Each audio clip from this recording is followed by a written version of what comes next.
Salut à tous les amis, c'est Loïc, bienvenue pour un nouveau Poker Débat. Avant, tu connais l'histoire, tu t'abonnes, tu mets la petite cloche, important la petite cloche, sinon tu seras pas prévenu de toutes les vidéos. Et puis je suis aussi sur Twitter, Insta, alors rejoins-moi, je te fais la bise. Bonjour à tous, bonjour à toutes les amis, c'est Loïc, ravi de vous voir pour un nouveau Poker Débat avec un casting, messieurs, dames. Un casting 5 étoiles et beaucoup d'enjeux. On est à l'approche de l'été.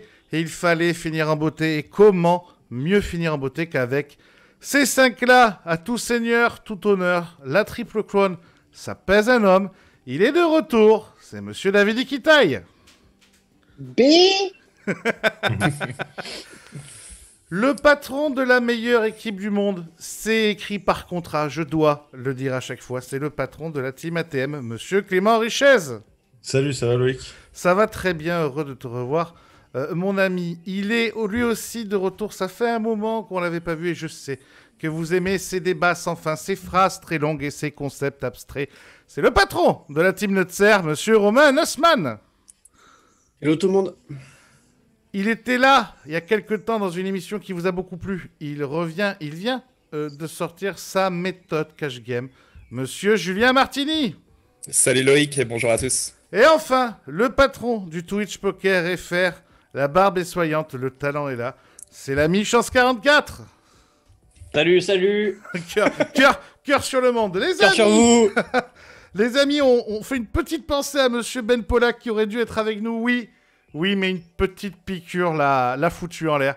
Il vous fait à tous un bisou. On le reverra dans un prochain Poker Débat. Bon rétablissement. Bon rétablissement à lui. Les amis, heureux donc de vous recevoir pour cette dernière de la saison. On parle du futur du poker, oui, le turfu dans le jeu. Vous connaissez le poker depuis longtemps, vous êtes tous joueurs depuis très longtemps, vous représentez des communautés et des équipes. Et je pense qu'on va se régaler. On va attaquer tout de suite par le premier débat. Et le premier débat, j'ai eu l'idée parce que, me semble-t-il, tu vas me dire si je dis des bêtises, je crois que c'est Clément Richez qui a dit ça. Alors, je sais plus si c'est dans une phrase, une interview, mais je sais plus sur quoi tu as dit ça il y a quelques semaines. En disant que les spin and go, c'était voué à mourir. Alors c'était il y a un bout de temps et c'était sur Twitter. Et alors, tu vois, j'ai mes renseignements, enfin je bosse quoi, tu vois. Bon. Et donc je trouvais ça passionnant, tu vois, parce que j'avais jamais entendu ça personnellement. Donc, la question que je vous pose les amis, elle est très simple. Cash game, MTT, spin. Quel format de poker est amené à disparaître dans les prochaines années? À tout seigneur, tout honneur. Clément, c'est toi qui démarre. Justement, quand j'ai vu la question, en fait, ça m'a rappelé le tweet que j'avais fait. Il me semble que c'était il y a un an, ou peut-être même 2 ans. Et je me suis rendu compte que j'avais eu bien tort, du coup. En gros, à l'époque, je me disais que les spins allaient mourir. Je me disais que le cash game allait être les suivants, et je pensais que le MTT allait bien sûr exploser. Le MTT a aucun problème là-dessus. Je pense que de toute façon, ça va être le format qui va durer le plus longtemps. Mais j'ai des amis qui jouent en spin cher et ça se porte très bien. Et là, je joue en cash game et ça se porte très bien également. D'ailleurs, je crois que sur Winamax, comme il y a David dit, on donne la room. Il y a je ne sais pas combien de tables de 1K qui tournent en journée quotidiennement. Donc, ouais, je crois qu'il faut que tu fermes ta fenêtre parce que tu es en train de te faire braquer. Il y en a un qui se fait piquer sa bagnole là. Pourtant, je suis à la campagne, mais ça vole les tracteurs, quoi. Donc, pour toi, alors, quel format est amené à disparaître? Parce que donc, tu me disais que tu t'étais trompé sur les spins. Si j'ai quelque chose à dire, je dirais en premier... C'est difficile. Parce que j'ai envie de dire le cash game, mais je pense qu'il y a encore énormément d'années. Je pense que cash game et spin doit être, ça doit être assez proche. Ouais. Mais le MTT, en tout cas, on sait tous que ça a de belles années devant. Ok, donc plutôt cash ou spin pour toi. Davidi, ton avis?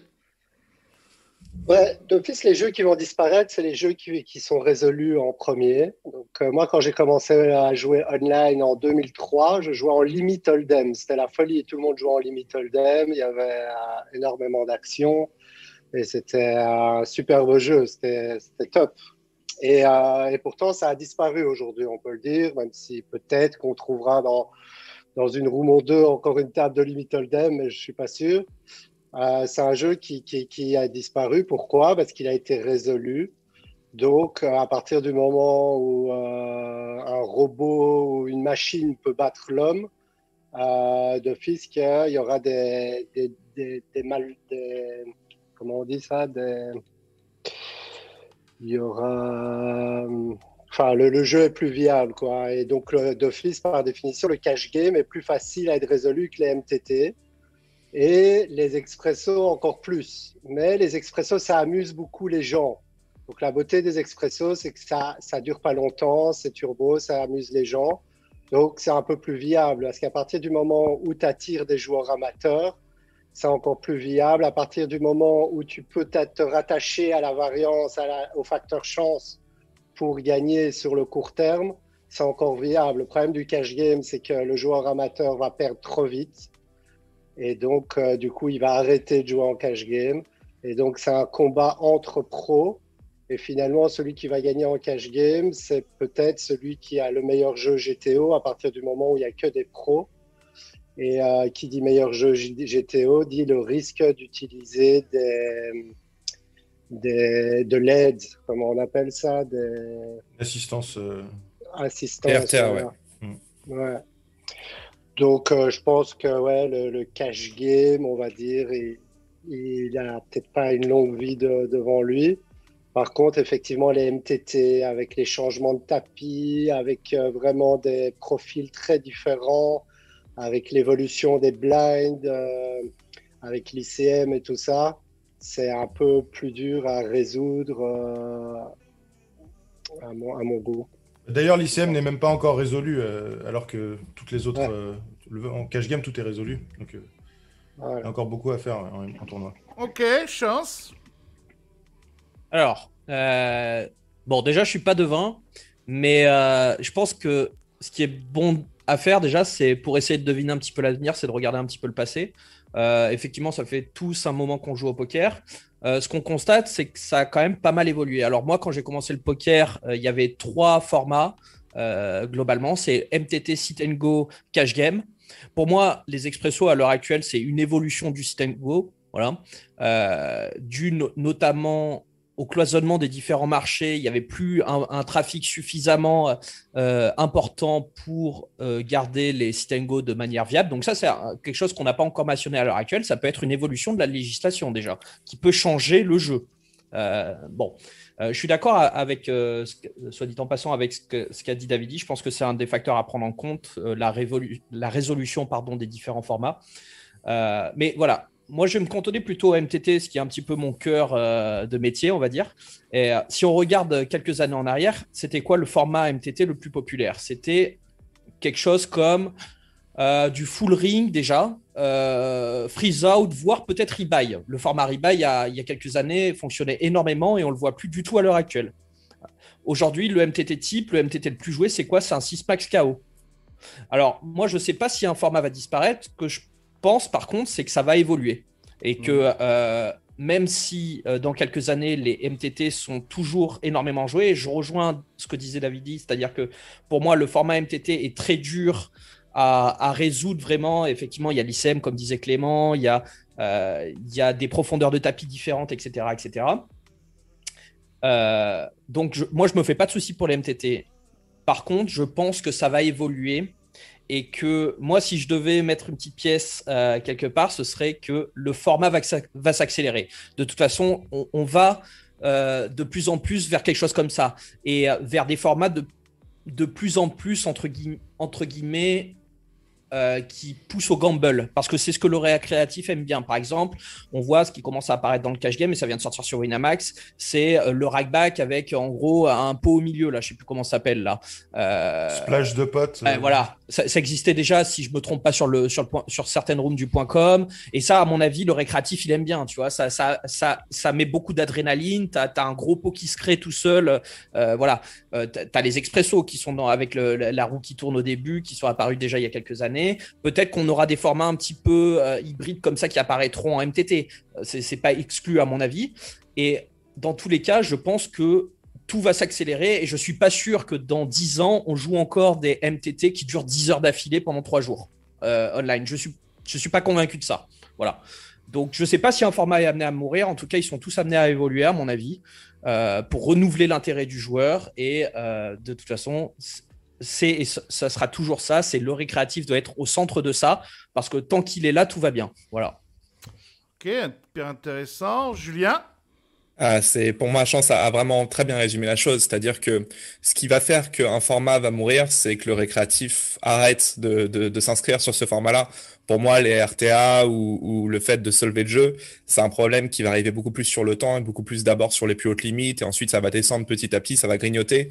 Mais le vrai facteur qui ferait que un de ces trois formats-là s'arrête, c'est que tout simplement il y a plus d'argent nouveau qui rentre et que les pros jouent qu'entre eux et que dans ce cas-là, il y a évidemment c'est pas du tout viable et ça serait un format qui mourrait. Je pense que le plus important c'est à quel point le récréatif a du fun, à quel point combien de temps ça dure, tu vois. Aujourd'hui, je comprends pas que il y ait des tournois qui durent 15 heures et qu'un joueur qui veuille juste passer une bonne soirée un samedi en lançant un petit tournoi de poker veuille le faire, ou en tout cas peut-être il voudra peut-être pas forcément faire ça toutes les semaines. Dans tous les cas, je suis certain que le MTT, c'est vraiment le format qui va le plus durer. Les spins, il y a énormément d'argent qui sont joués quotidiennement. C'est un des formats les plus en vogue en ce moment. C'est tellement fun. Tu t'attends ta femme à l'arrêt de bus et tu lances un spin sur ton téléphone. Enfin, je trouve ça génial pour les récréas. Attends ta femme à l'arrêt de bus. Pourquoi pas? Si elle rentre du travail. Elle est conductrice, qu'est-ce qu'on y veut? Voilà, exactement. Ce que je veux dire, c'est que je pense qu'aucun de ces trois formats va mourir dans les prochaines années. Et par contre, je pense que c'est à la fois au Room de créer, d'inventer, d'innover de nouvelles façons de jouer au poker toujours plus fun, avec évidemment le moins d'edge possible, même si c'est quelque chose qu'on ne veut pas entendre nous professionnels. Et à la fois, c'est aussi à nous, en tant que vitrine du poker, de vraiment à mettre de l'oxygène un petit peu à cette flamme, à faire durer ce feu qu'il y a depuis le début du Covid et à justement faire vibrer les gens, à créer du contenu, à vraiment leur faire montrer que le poker c'est fun et que c'est pas déposer 100 big blind en cash games, se faire défoncer en 5 minutes et revenir le lendemain. Par rapport à ce qu'a dit Davidi concernant le cash game, je pense que les joueurs récréatifs de cash game sont les mêmes depuis des années et c'est juste des gens qui prennent du plaisir à ça. Et je pense que par contre l'argent nouveau qui rentre, tu vois, ça va plutôt être le spin et sur les MTT et c'est ça à mon sens les deux trucs les plus importants. Ok, il y a plein de choses intéressantes avant de revenir dessus. Romain, pour répondre à cette question. Je rajouterais simplement une chose qui n'a pas été évoquée, c'est à mon sens l'importance de la gamification dans les années à venir, qui à mon sens va influencer aussi les types de formats qui seront favorisés ou pas. On le voit justement sur la room de GG. Ça peut clairement être game changer sur un type de format et en détruire un autre à contrario, parce que si on met beaucoup de gamification dans un format et qu'il y en a un qui n'en a pas, genre le cash game, ça me semble le plus difficile au niveau de cet élément et ça peut changer. Alors vu qu'on est au tout début, qu'on n'a pas de data, c'est un peu compliqué de prédire quoi que ce soit. De toute façon, c'est compliqué de prédire. Dans tous les cas, ça reste une question où au final, on essaye de lire le futur, ce qui est très souvent, la probabilité qu'on ait tort est quand même très élevée. Mais ouais, moi j'ai beaucoup d'observation à l'égard de ça, quoi, parce que je pense que ça va de plus en plus être important pour le poker, enfin pour tout, hein, mais aussi pour le poker. Vous avez parlé vitesse de jeu, c'est Chance qui en a parlé en premier. Les autres, est-ce que c'est et d'ailleurs Julien en a aussi à plus soi sur ça. Oui, il a dit la même chose. Voilà, est-ce que Davidi, Clément, est-ce que c'est pour vous l'élément central des prochaines années, le fait que ça aille plus vite, plus court, plus fun? Alors justement, moi, ça me faisait réfléchir cette réflexion, puisque je suis pas forcément d'accord. J'ai pas l'impression que c'est la réduction de l'edge qui va apporter plus de fun. Ça va laisser les fiches vivant plus longtemps. Mais en fait, la réduction de l'edge peut également passer par l'invention de nouvelles variantes. Par exemple, en tournoi, ça a été les KO. Quand les KO sont apparus, tout le monde jouait très mal les KO et on a dû se remettre au travail. Par exemple, en cash game, ça me fait penser, il y a sur des rooms du .com quelque chose qui fonctionne comme le flop de Winamax, où tout le monde met 5 blindes, on arrive avec notre main pré-flop, et on a un flop. Tu vois, ça, c'est des choses que personne ne sait jouer, et on retourne un peu en 2000, 2005, etc., pour les plus anciens d'entre nous, où on n'avait aucune idée comment jouer le poker, et il fallait réfléchir par nous-mêmes pour trouver la solution. Et je trouve que c'est incorporer dans les games qui existent déjà, par exemple le cash game, le tournoi ou les spins, des formats comme ça. Ok. Juste avant, excuse-moi, je pense que tu t'interviennes. Juste Davidi, toi, pour ça, le côté vitesse de jeu, etc. Ouais, c'est un peu le problème, effectivement, auquel on a affaire. C'est que d'un côté, on a envie d'attirer des joueurs amateurs. D'un autre côté, nous, les pros, on n'a pas envie de perdre tout notre edge. Et le jeu deviendrait moins intéressant si ça devient que des expressos et un format hyper turbo et tout ça. Et c'est ça que Winamax, je pense qu'ils ont bien fait, c'est qu'ils ont gardé les Six Max en priorité, par exemple, en enlevant, en faisant leur format de prédilection sur la room, alors que quelque part, le joueur amateur a plus de chances en full ring plutôt qu'en Six Max. Et parallèlement à ça, avoir un peu l'esprit de coacher un peu le joueur amateur pour qu'il perde moins rapidement. Sur l'aide des vidéos Winamax ou autres, il y a de plus en plus de coaching. Donc le but quand même, c'est de pousser le joueur amateur à devenir bon et à ne pas perdre trop rapidement quelque part. Et voilà. Maintenant, clairement, je suis d'accord malgré tout pour dire que le format turbo va de plus en plus, sans doute qu'il est déjà en train de plus en plus fonctionner. Et le format KO, parce que c'est justement des formats qui font que le joueur amateur ne perd pas tout d'un coup, a plus de chances de gagner et ne va pas passer 13 heures à jouer alors qu'il a juste une soirée. J'en connais pas mal des joueurs amateurs qui disent « Ah non, je ne joue pas le dimanche parce que je n'ai pas envie de finir à 3 heures du matin et me réveiller tôt. » Donc les rooms l'ont de plus en plus compris et donc ils n'ont pas le choix que de faire des formats KO. Après, autant le faire en Six Max pour qu'il y ait quand même un minimum de skill dans le game. Quoi. Ok. Chance, excuse-moi. Ouais, non, mais il a un petit peu dit ce que. Moi, à titre personnel, s'il y a plus de skill dans le jeu, si ça devient de la machine à sous, quoi, moi la room me perd. J'arrête le poker, quoi. Je vois plus d'intérêt. Alors et je connais moi aussi pas mal de joueurs récréatifs qui, à leur échelle, essaient de dégager leur petit edge, quoi, d'avoir l'impression de comprendre quelque chose, et c'est ça qui leur plaît.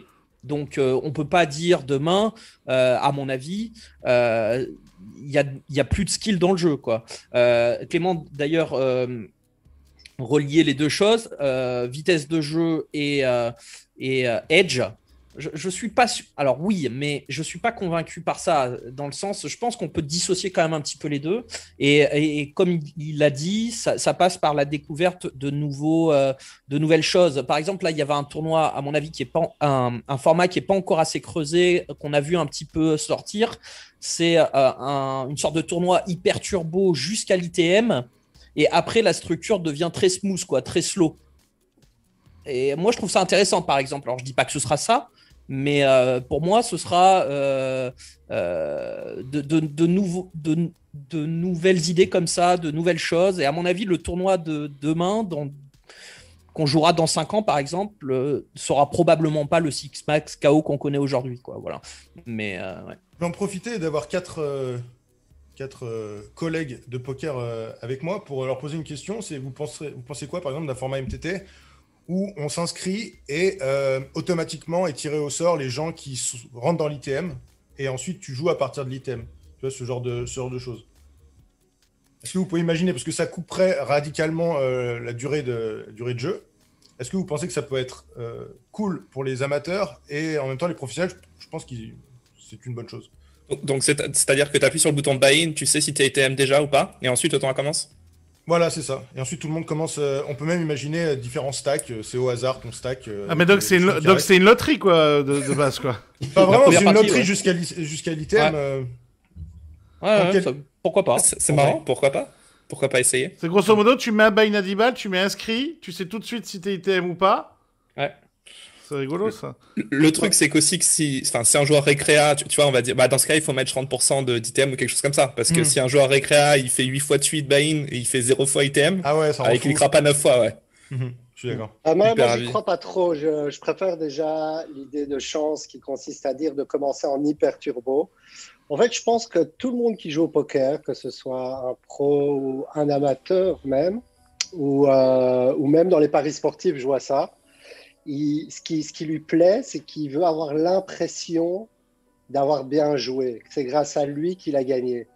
Donc, le format complètement hasard, il ne pourra pas dire « T'as vu, j'ai fait item à un tournoi », il ne pourra pas brague là-dessus.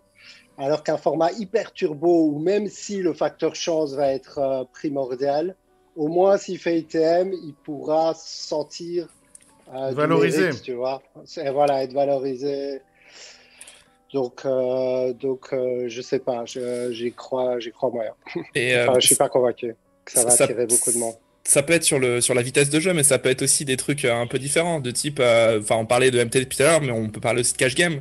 Si en cash game, tu laisses exactement les mêmes règles, mais qu'à chaque début de main, tu brûles un nombre de cartes entre 3 et 7 cartes, par exemple, et que tu les montres à tout le monde, tu vois, ça peut vraiment le rendre le truc le plus fun. Et puis pareil, le VIP, le récréatif aura vraiment cette sensation de « Ah, je l'ai own, je savais qu'il n'y avait pas de net flush bref, ce genre de choses, ce genre de trucs. Donc ça, de toute façon, c'est au roux, mais je suis je suis pas du tout inquiet pour elles de trouver de nouvelles idées. Elles ont autant intérêt que nous, même plus peut-être que le poker perdure sur le temps. Donc certains qui vont trouver des bons concepts.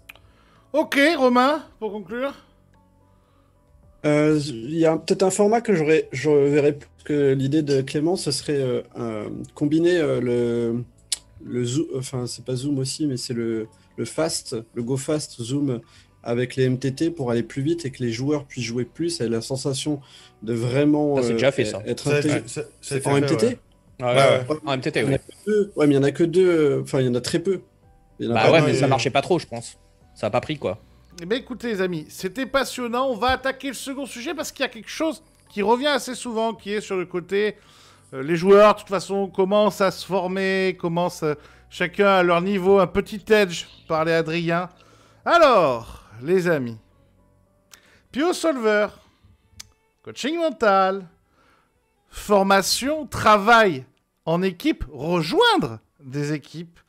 Quelle sera la priorité du joueur de poker de demain? Vous ne pouvez pas me les sortir, vous avez droit qu'à une réponse chacun. Il a l'air de se poser des questions, c'est lui qui va répondre en premier, bien fait pour lui. Juju, c'est toi qui démarre. Je rigole parce que justement, j'allais faire 2 réponses, mais en fait, c'est une réponse, mais 2 objectifs. C'est tout dépend de tes objectifs. Si tu veux devenir le meilleur joueur du monde, la seule façon de faire, c'est que tu passes ta vie sur PioSolver et point. Tu auras des leaks et en tout cas, c'est ce qui augmente le plus tes chances de devenir un monstre, dans le sens où tu peux être la meilleure personne du monde en mental. Si t'es pas aussi bon techniquement, t'as aucune chance de gagner. Alors, là, tu vas te faire démolir. J'ai vu la tête de Clément, j'ai vu la tête de Romain, j'ai vu la tête de Chance, tu vas en prendre plein la gueule. J'assume complètement, mais c'est mon avis. Par contre, sur quelqu'un qui veut vraiment durer sur le temps, bien gagner sa vie, prendre du fun et en faire son métier, qui a pas forcément qui a un esprit compétiteur, mais qui veut pas devenir le numéro 1 mondial, la formation en groupe, avoir des camarades de traverser, de avancer ensemble, il y a rien de mieux. Donc pour moi, c'est si tu veux aller vite, tu te concentres à fond sur la technique. Si tu veux aller loin, tu te concentres sur ce que tu as appelé la formation. Donc c'est vraiment ce qui réunit une team, en fait, rentrer dans une team. Il est en train de bouillir sur sa chaise, il fait des demi-tours complets, c'est Chance. Vas-y. Ah mais alors déjà, je suis d'accord avec le début de ce que vient de dire Julien. La question est pas très claire parce qu'on parle pour qui là? Pour un pro, pour un récréatif? Le joueur de poker de demain. Donc, ouais, a priori, mais le joueur de poker de demain, a priori, c'est pas celui qui est déjà là aujourd'hui, c'est celui qui va demain pouvoir devenir un joueur de poker professionnel. Les joueurs de poker de demain, vous êtes tous déjà des joueurs. Vous pouvez encore vous former, évidemment, mais celui qui arrive demain, quelle doit être sa priorité? Ça dépend. Alors... C'est une question compliquée parce que pour moi, il n'y a pas de réponse parce que dans tout ce que tu viens de dire, tout est important. Okay, oui, mais là, tu es en train de me bourrer le cul de paille. La priorité. Pour moi, la priorité, elle est même pas là-dedans. La priorité, c'est de prendre du plaisir. Voilà. Quels que soient tes objectifs et ton ambition. Ça, c'est ton côté CGT, ça. Mais oui, parce que dans tout ce que tu me dis, si tu as un des pôles de ce que tu viens de me dire, tu m'as parlé de technique, tu m'as parlé de mental, tu m'as parlé d'entourage, s'il y a une des choses trop faibles là-dedans, ça ne marchera pas. Tu ne pourras pas être compétitif dans le poker, quoi. Donc, t'as des joueurs de poker qui je parle de Pio. T'as des joueurs de poker qui. Oui, mais Pio, je sous-entends technique, tu vois. Ça dépend après à quel niveau tu joues, tu vois. Moi, je suis plutôt un joueur de MTT mid stakes. Je vais dans Pio une fois les soirs de pleine lune et encore, tu vois, une fois de temps en temps, pour résumer, et je m'en sors quand même à mes tables. Est-ce que ce sera le cas dans 5 ans déjà? Est-ce que ce sera le cas du joueur de poker de demain déjà? Ça, j'en sais rien. Mais pour quelqu'un comme Clément qui doit jouer bien plus cher que moi en cash game, lui, s'il fait pas ça, à mon avis, il a quasiment aucune chance. Alors peut-être qu'il nous répondra sans doute mieux que moi. Mais voilà, pour moi, c'est pas une question, quoi. Tu vois, ça ne marche pas ce que tu demandes ici. On peut pas répondre à ça. D'ailleurs, il y a quelque chose que tu n'as pas mentionné dans ton sujet qui pour moi est très important, c'est la gestion. Il y a aucune notion de gestion de son argent, de sa bankroll, etc. là-dedans, qui pour moi est toujours à l'heure actuelle un des points faibles de beaucoup de joueurs. Bon. C'est un choix multiple. Vous faites ce que vous voulez après. Ouais, mais donc voilà, pour moi, on peut pas répondre à cette question. Tout est important. Et si tu as chaque joueur, à mon avis, de poker a des forces et des faiblesses, mais si tu as un pôle beaucoup trop faible par rapport aux autres, t'as aucune chance. Voilà, d'être compétitif en tout cas. Bon alors, juste c'était tranché. Chance, c'est la CGT du cœur. Allons sur des gens qui sont plus pragmatiques. Clément. Je suis d'accord avec Chance, donc ça va être problématique. Ouais, je pense qu'on peut jamais dire c'est Pio Solver et absolument pas le mental, parce que même si tu es technique et que tu tiltes au bout de la première main, bah, tu joueras 3 mains par jour, tu n'y arriveras jamais. Et si jamais tu es la personne la plus forte, mais que tu fais absolument rien, n'importe quoi au table, bah, forcément tu rateras ta carrière. Si jamais je pense, ouais, on s'adresse à qui? Si jamais tu parles de quelqu'un qui vient de rentrer dans le poker et qui aimerait avoir le plus rapide.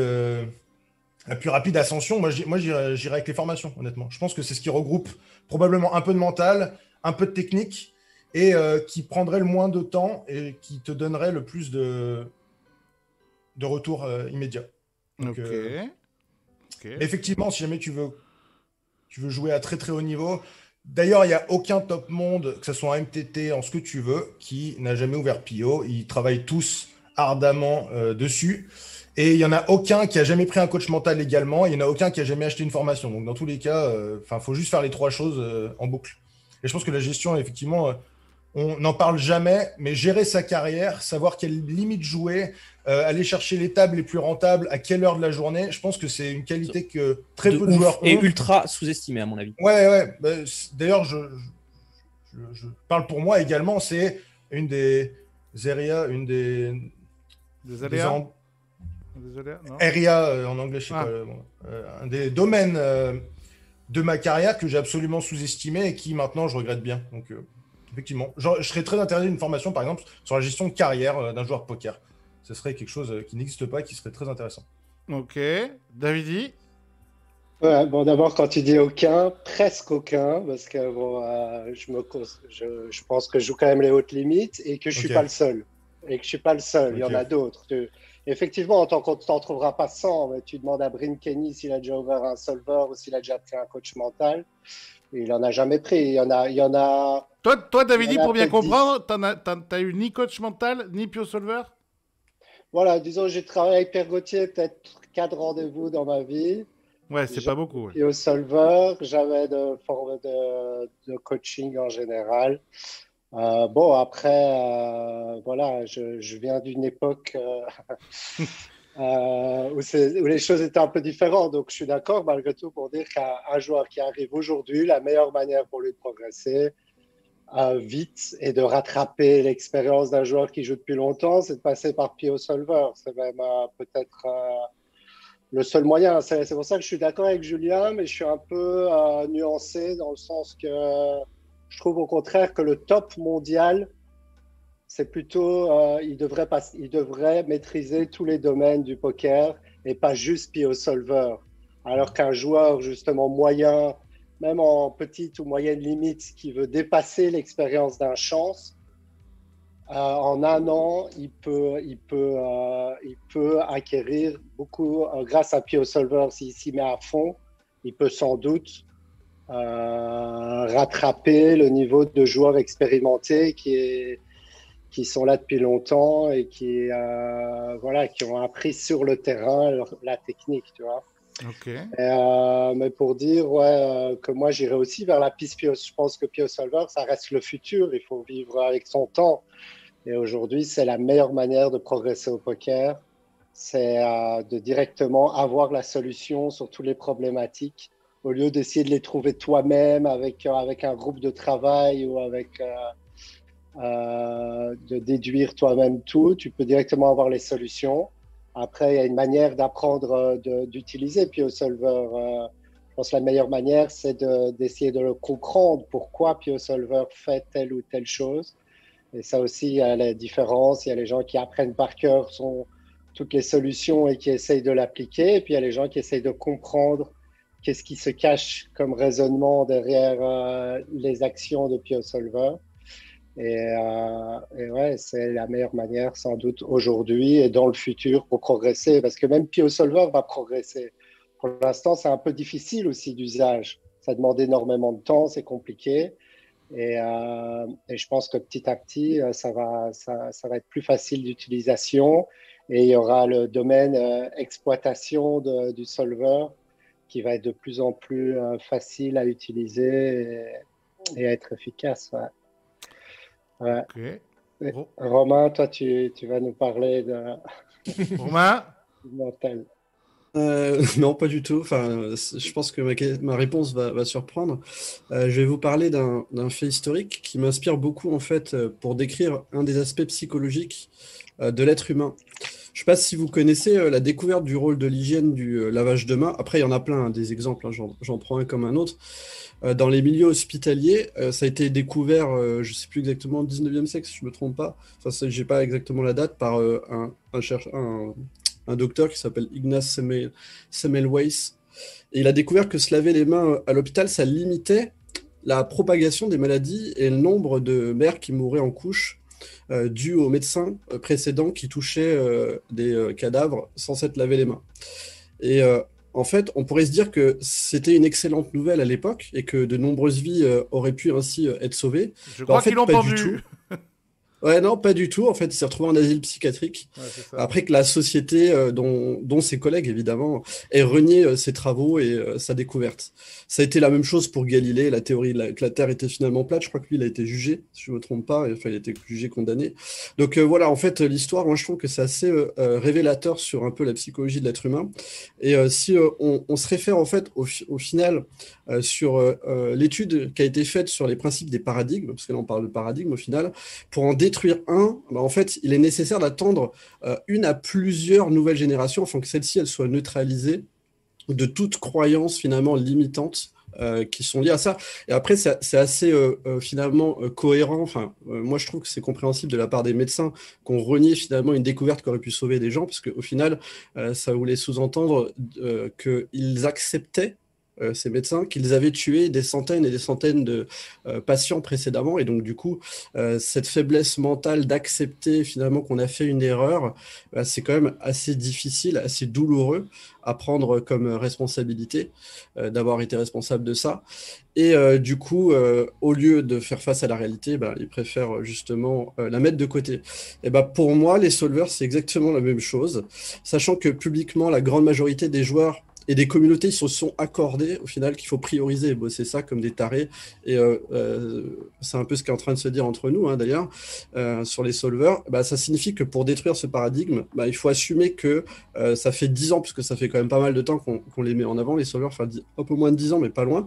Il faut accepter que ça fait 10 ans qu'on fait l'erreur de focaliser, de prioriser ça, alors qu'au final, il y a des choses qui sont beaucoup plus importantes que les solvers. Je dis pas que ça n'a pas eu d'utilité, je dis simplement que c'est mineur par rapport à l'ensemble des autres priorités qu'on peut mettre en avant. Et moi, je pense personnellement que ce jour, du coup, si je fais référence au système des paradigmes, ce jour où on va prendre conscience que les solvers, finalement, c'est pas aussi valuable que ça, il risque pas d'arriver, ça va prendre beaucoup de temps, parce que ce paradigme, il est quand même assez acté. Et même quand je vois que Davidi qui dit ça, alors que c'est pas du tout quelqu'un qui utilise les solvers, et qu'il a la carrière qu'il a sans les solvers, donc ça montre bien que les solvers ne sont pas indispensables, voire même sont potentiellement nuisibles, et ça, j'en ai déjà parlé, hein, mais pour moi, un solver aujourd'hui va plus desservir le joueur, parce que la probabilité qu'il ait qu'il soit capable de l'utiliser correctement, elle est extrêmement faible. Et en plus, ça va l'amener à se concentrer sur des tâches qui sont bien moins utiles pour sa performance. Je terminerai pour dire une chose, c'est que est-ce que c'est une mauvaise nouvelle? Je pense pas en fait, au contraire, parce que du coup, les personnes comme c'est mon cas, qui ont conscience justement qu'on est en train de faire une erreur et que par exemple, il n'y a même pas que le mental, hein, la méthodologie d'entraînement, ça c'est quasiment jamais évoqué.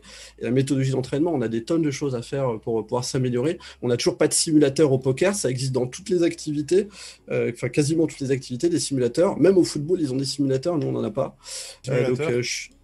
Des simulateurs de situation pour apprendre à jouer, tu vois, un simulateur, genre tu joues des TF où tu vas jouer contre des joueurs et c'est pas des vrais TF avec de l'argent, c'est des situations où tu vas paramétrer ce que tu veux, tu vas jouer un bloc spécifique avec des mains spécifiques comme un duplicate et tu vas t'entraîner avec d'autres joueurs pour pouvoir...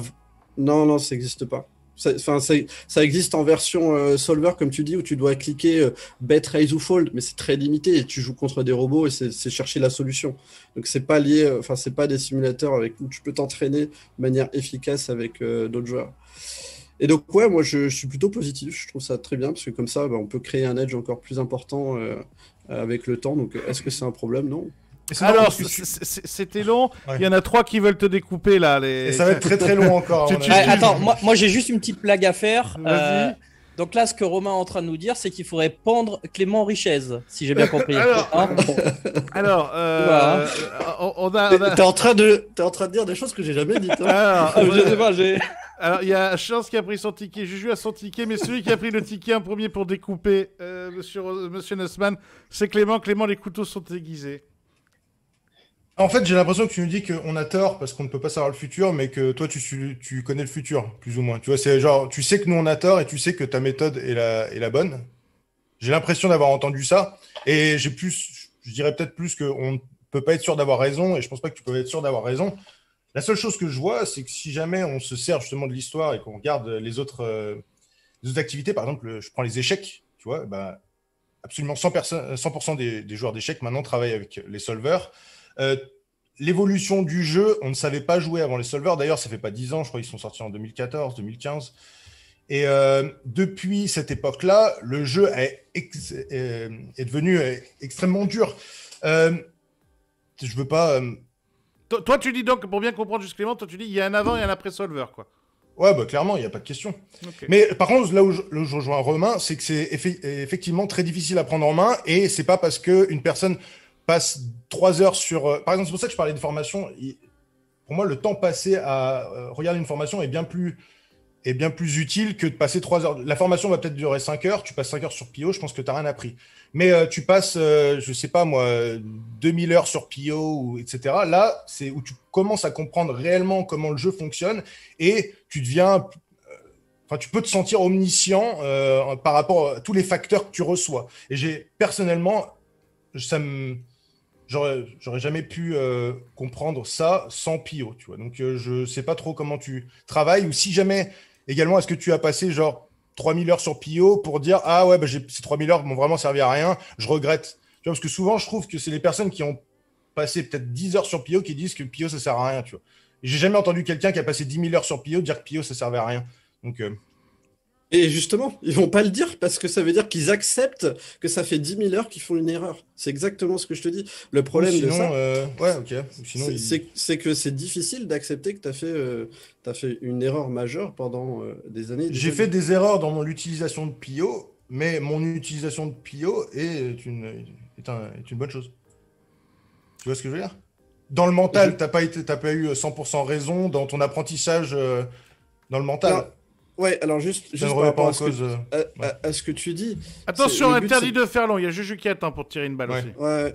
Vas-y, Juju, je répondrai après. Alors vas-y. Non, mais parce que je vais changer de sujet. Donc, je vais continuer dans le même sujet, mais je suis en dehors de notre conversation. Donc, si t'as quelque chose à dire, maintenant fais-le. Vas-y, fais-le. Dis un truc pour te défendre. Dépêche-toi. Bon, alors Juju, continue. Ok. Alors, je voulais juste revenir par rapport aux 2 exemples que tu as fait. Tu as pris l'exemple de Galilée et tu as pris l'exemple de la personne qui savait le main. Bon, déjà à l'époque, la religion était hyper présente. On avait beaucoup moins la science et c'était beaucoup plus difficile de savoir ce qui était vrai ou faux parce qu'il y avait ce que tu appelais des croyances limitantes liées à d'autres facteurs que la rationalité. Et en ça, tu vois, je pense que vraiment et on parle aussi de l'échelle mondiale. Tu vois, le poker, c'est c'est un berceau, c'est un endroit où il y a 2 millions de joueurs dans le monde et il doit y avoir peut-être 10 000 personnes sur Terre qui sont prêts à payer un buy-in à 10 000 dollars ou plus. Et encore, c'est une fois dans l'année, c'est pendant le main event. Tu vois, c'est un univers vraiment hyper compétitif. Et tu peux demander au top 100 mondial, que ça soit en cash game, en MTT, en spin, dans tous les formats que tu imagines, est-ce que Pio est utile et est-ce que Pio leur a servi à un moment donné de leur vie?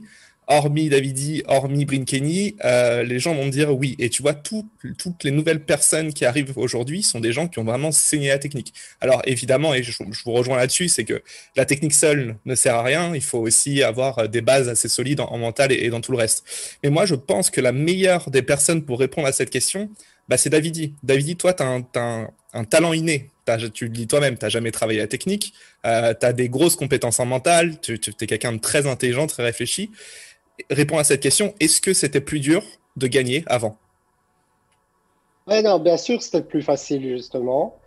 Et d'abord, pour corriger, j'estime pas que je travaille pas la technique. Juste, je la travaille différemment et je passe pas par les solveurs. Non, c'est juste pour spécifier.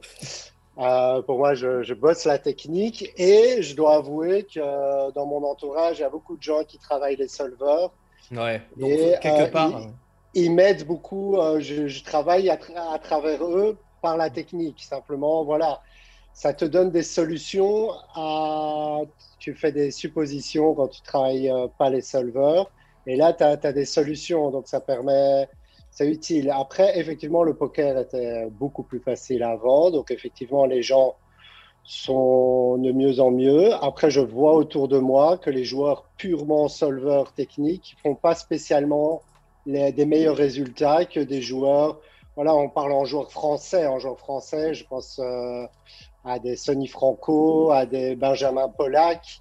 Ils vont faire les meilleurs résultats en tournoi. Alors que derrière, il y a des gens qui bossent comme des malades et qui galèrent beaucoup plus. Et voilà, parce que il y a effectivement beaucoup d'autres facteurs qui sont limite plus importants. Mais c'est là la question à la base de Loïc, c'était de savoir un nouveau joueur qui vient. Comment un nouveau joueur.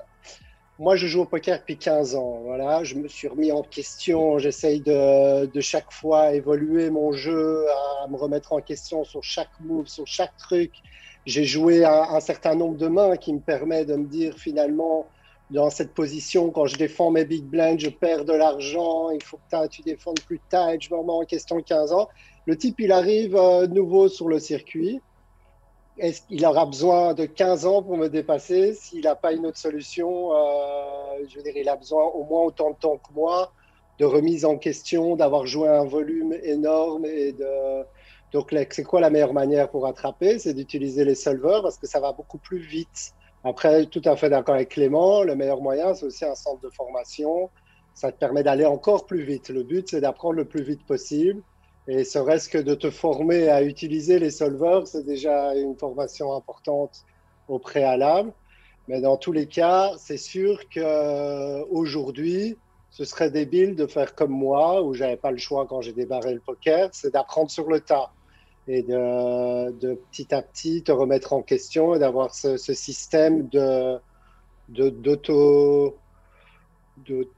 Donc ça veut dire que déjà, le joueur de demain, Davidi, il peut pas avoir ton parcours à toi, quoi. Il peut avoir mon parcours après tellement de temps que ce serait trop tard. Il abandonnerait déjà au passage. Parce que, ouais.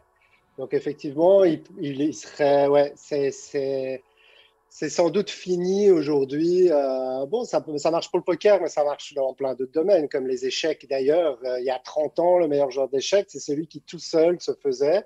Et aujourd'hui, voilà, on peut plus être autodidacte aux échecs. Tu es obligé d'étudier les ouvertures et plein d'autres aspects du jeu pour progresser et pour aller plus vite, quoi. Donc, ouais, il faut vivre avec son temps. Donc, voilà ce que je pense par rapport à ça. C'est que, ouais, aujourd'hui, les solvers, ça reste le moyen le plus efficace pour apprendre vite. Mais en même temps, je pense pas que le solver est la solution miracle pour être un très bon joueur.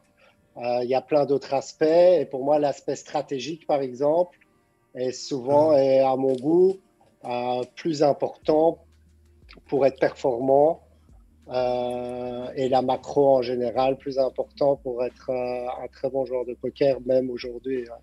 Romain, tu voulais... Ouais, je pourrais dire plein de choses, parce que sinon, on a plein de choses à dire. Alors après, le but, c'est pas de savoir est-ce que j'ai raison ou est-ce que j'ai tort. Évidemment, le but, c'est qu'on se remette en question et qu'on progresse. Et je n'ai pas dit ça pour d'un point de vue, dans le but de vous agresser, évidemment. Je vous ai Il y simplement, avait un peu de haine. euh, Le mec, il fout la merde. j'ai simplement émis une autre façon de voir les choses. Moi, je pense que la raison aussi à ça, c'est qu'on oublie les fondamentaux et principalement la psychologie du joueur. Et Adrien Zedchance a évoqué quelque chose que je trouve qui est très vrai, c'est que avant tout, on est là pour jouer, pour s'amuser. Je suis désolé, mais les solvers, si vous avez vraiment discuté avec des joueurs, parce que alors c'est aussi spécifique à ma situation que je suis coach et que je suis extrêmement actif dans les coachings et dans les échanges avec les joueurs, il y a pas beaucoup de joueurs, mais vraiment pas beaucoup de joueurs. Vous prenez la totalité des joueurs sponsorisés français, vous n'allez pas en trouver beaucoup qui font des solvers. Bah, c'est chiant de faire des solvers. Qui c'est Attends, qui juste coupe Romain, je suis désolé, je suis obligé de te dire ça, mais je pense que Clément te le dira aussi. Mais moi ou Clément, enfin je parle en ton nom Clément, mais on prend quasi plus de plaisir à étudier, à découvrir de nouvelles choses qu'à jouer. Mais je te parle pas de toi, je te parle de la majorité des joueurs. Toi, que tu kiffes à faire les solvers, c'est une chose. Est-ce que tu es une exception ou est-ce que tu es la majorité? Et là, je te partage l'expérience et tous les échanges que j'ai eus. Et tu pourras faire la liste, hein, parce que je l'ai fait avec tous les joueurs qui sont connus, les joueurs pro français de MTT. Alors après, Cash Game, moi, j'ai pas de background. Donc moi, je te parle principalement dans ma discipline de MTT. Il y en a très peu qui font des solvers et il y en a beaucoup, ça les fait chier. Et il faut pas oublier une chose aussi, c'est pas lié au solver non plus, hein. Il n'y a pas beaucoup de joueurs de manière générale qui sont prêts à se former, à être coachés, à prendre n'importe quoi, hein. Donc il y a une partie c'est lié au solver, mais une autre partie c'est surtout même je pense la plus importante, c'est pas les solvers, c'est que les mecs se remettent pas beaucoup en question. Et d'ailleurs ça tu l'as dit Julien et je suis d'accord avec toi, il y en a pas beaucoup qui veulent bosser, ils sont très contents de gagner leur 40-50 000 à l'année voire moins, et puis ils se font pas chier et ils ont pas envie de se dire je veux devenir meilleur, c'est trop difficile, et ils s'arrêtent là. Ils sont feignants. Donc, si tu prends la psychologie du joueur de manière générale, déjà, de manière générale, ils ne veulent pas forcément se former. Et ensuite, les solvers, c'est quand même assez dur. C'est un entraînement qui nécessite quand même un engagement. Et toi, que tu le fasses, bah, ça ne m'étonne pas, du coup, si tu me dis que tu kiffes ça. Moi, je te dis, il n'y en a pas beaucoup, et on pourra le faire en off, si tu veux, je te donnerai. Tu vas avoir du mal à trouver des joueurs de MTT pro, et même connus sur la scène, qui kiffent les solvers, hein. Après, juste, c'est pour du cash aussi, peut-être beaucoup que tu as fait Non, ça. mais même en tournoi, enfin, tu sais, de découvrir des nouvelles facettes, te rendre compte que t'as fait une erreur toute ta vie, et, tu vois, tu faisais un truc stupide, en fait, et une fois que tu t'en rends compte, ça te paraît complètement évident. Je sais pas, je trouve que c'est fun de découvrir de nouveaux trucs, et je sais que, enfin, la période où vraiment je passais beaucoup de temps à plus étudier mon jeu, en fait, je préférais à grind, quoi. Je trouvais ça plus fun Ouais, que mais grind. est-ce qu'après, c'est pas parce que là, vous faites tous partie de l'élite, vous avez tous gagné des gros titres, etc., ou vous êtes tous des très gros joueurs de cash, etc. Est-ce qu'à un moment donné, ça fait pas aussi partie entre guillemets. Bon, et il y a Chance qui est numéro 1 Twitch. Voilà. Ah, ça va. C'est bon, ça suffit. Ne le jugez pas, d'accord? Il est numéro 1, lui. Ah, David y aussi. Putain, qu'est-ce que vous foutez, les trois autres? Non, mais plus sérieusement, voilà, vous êtes tous des gros grinders ou des gros joueurs. Est-ce que c'est peut-être aussi pour ça que maintenant tu vas trouver du plaisir dans Pio aujourd'hui? Parce que tu as déjà fait beaucoup de choses. Ou que Clément va trouver du plaisir dans Pio aujourd'hui parce que vous avez déjà fait beaucoup de choses ailleurs. Vous avez déjà prouvé beaucoup de choses ailleurs. Vous avez déjà vu beaucoup de choses ailleurs. Je pense que pour réussir à quelque chose, c'est pas forcément fun. Enfin, en tout cas, c'est la vision que j'ai. Mhm. C'est si jamais je dois travailler 6 heures et que c'est mon jour d'études et que je me tape 6 heures de PO, crois pas que pendant 6 heures, je suis wouhou! C'est l'éclat. Franchement, il y a plein de fois où je suis très heureux de travailler parce que je découvre des choses excellentes et que c'est extrêmement intéressant, mais 90% du temps, je suis là, allez, on continue. Et Ah, donc ça veut dire que le premier truc que disait Adrien, que disait Chance sur faut prendre du plaisir, peut-être qu'arrivé à un certain niveau, il y a peut-être moins la notion de plaisir et plus la notion de travail alors aussi. Mais faut pas s'écouter. Si jamais tu veux plaisir, des fois t'as pas envie de jouer, bah faut jouer. Des fois t'as pas envie d'étudier, bah faut étudier. Et même si la vision long terme te procure du plaisir, toutes les petites étapes du joueur de poker quotidienne sont pas fun. Et donc ma vie de joueur de poker, je suis très heureux de la vie, mais au jour le jour, c'est pas forcément l'éclate tous les jours, quoi. Chance? Non, je sais pas. Non, je viens juste de dire c'est vrai. À ce que vient de dire Clément, je suis d'accord avec ça. Alors, c'est très intéressant là tout ce qui se raconte, je trouve. Vous me faites une dernière de haut vol, les gars. Je suis très fier de vous avoir. Non, mais je suis un peu perdu. Je sais pas trop de quoi on parle du coup là. J'ai ressorti la question pour la relire. Ah non, mais la question, elle a servi les 10 premières minutes. Ensuite, Romain a tiré un scud et là, maintenant, on est parti sur... Parce que si on relit la question, c'est quelle sera la priorité du joueur de poker demain? Ouais, non, mais là, c'est fini. Là, on en est où de Pio? On a parlé pendant 1h30 de Pio Solver, tu vois. Donc, moi, je pense que les gars, on parle d'un jeu de cartes. Ok, on joue tous aux cartes ici. Alors... peut-être que le point commun qu'on a tous, c'est que on s'éclate probablement dans la performance. En plus, peut-être chacun a ses particularités, mais ce qui nous plaît quand même, c'est d'être compétitif. Chacun à notre échelle, voilà. Et donc, ça passe par plein d'étapes, une meilleure compréhension du jeu, etc., etc.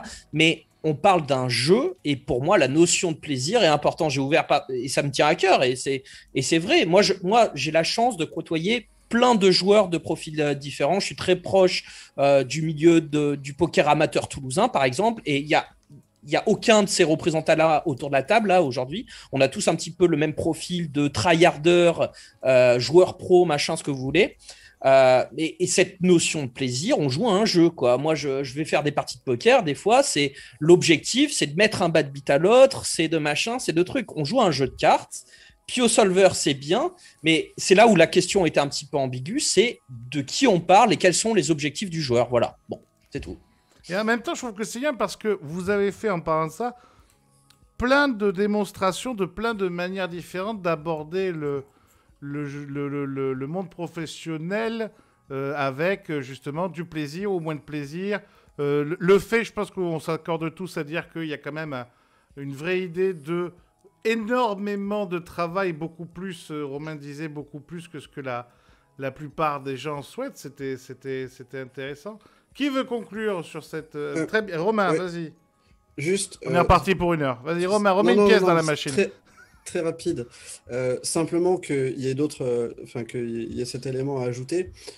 On peut aussi aller à haut niveau et kiffer et avoir beaucoup de plaisir, même en s'entraînant et même tous les jours. C'est mon cas et c'est ma vocation. C'est-à-dire que je rejoins Adrien. Moi, ma carrière de poker, mon objectif, c'est de kiffer.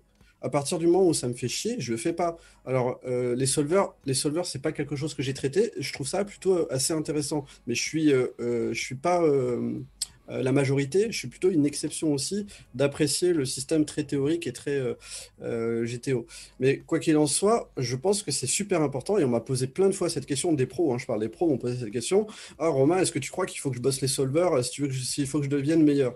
Ben, moi, je leur réponds tout le temps, mec, est-ce que ça te fait kiffer? Tu as du plaisir à l'utiliser? Ben non, ça me fait super chier. Eh ben, le fais pas. Trouve un truc qui te fait plaisir et c'est là, en te faisant plaisir, où tu vas pouvoir t'épanouir et l'épanouissement, le bien-être va t'amener à performer. Et je suis très fan d'ailleurs, bisous à mon coach mentor justement qui prône ça énormément et je suis entièrement d'accord avec lui.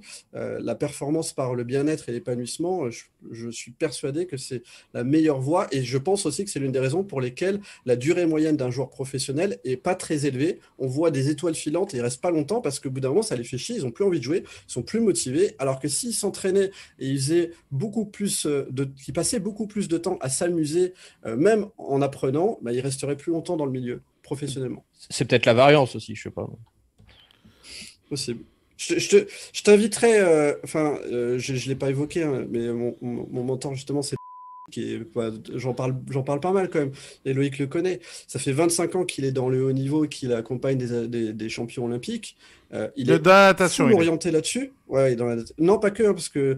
Non, mais à la base. Ouais, il fait tout.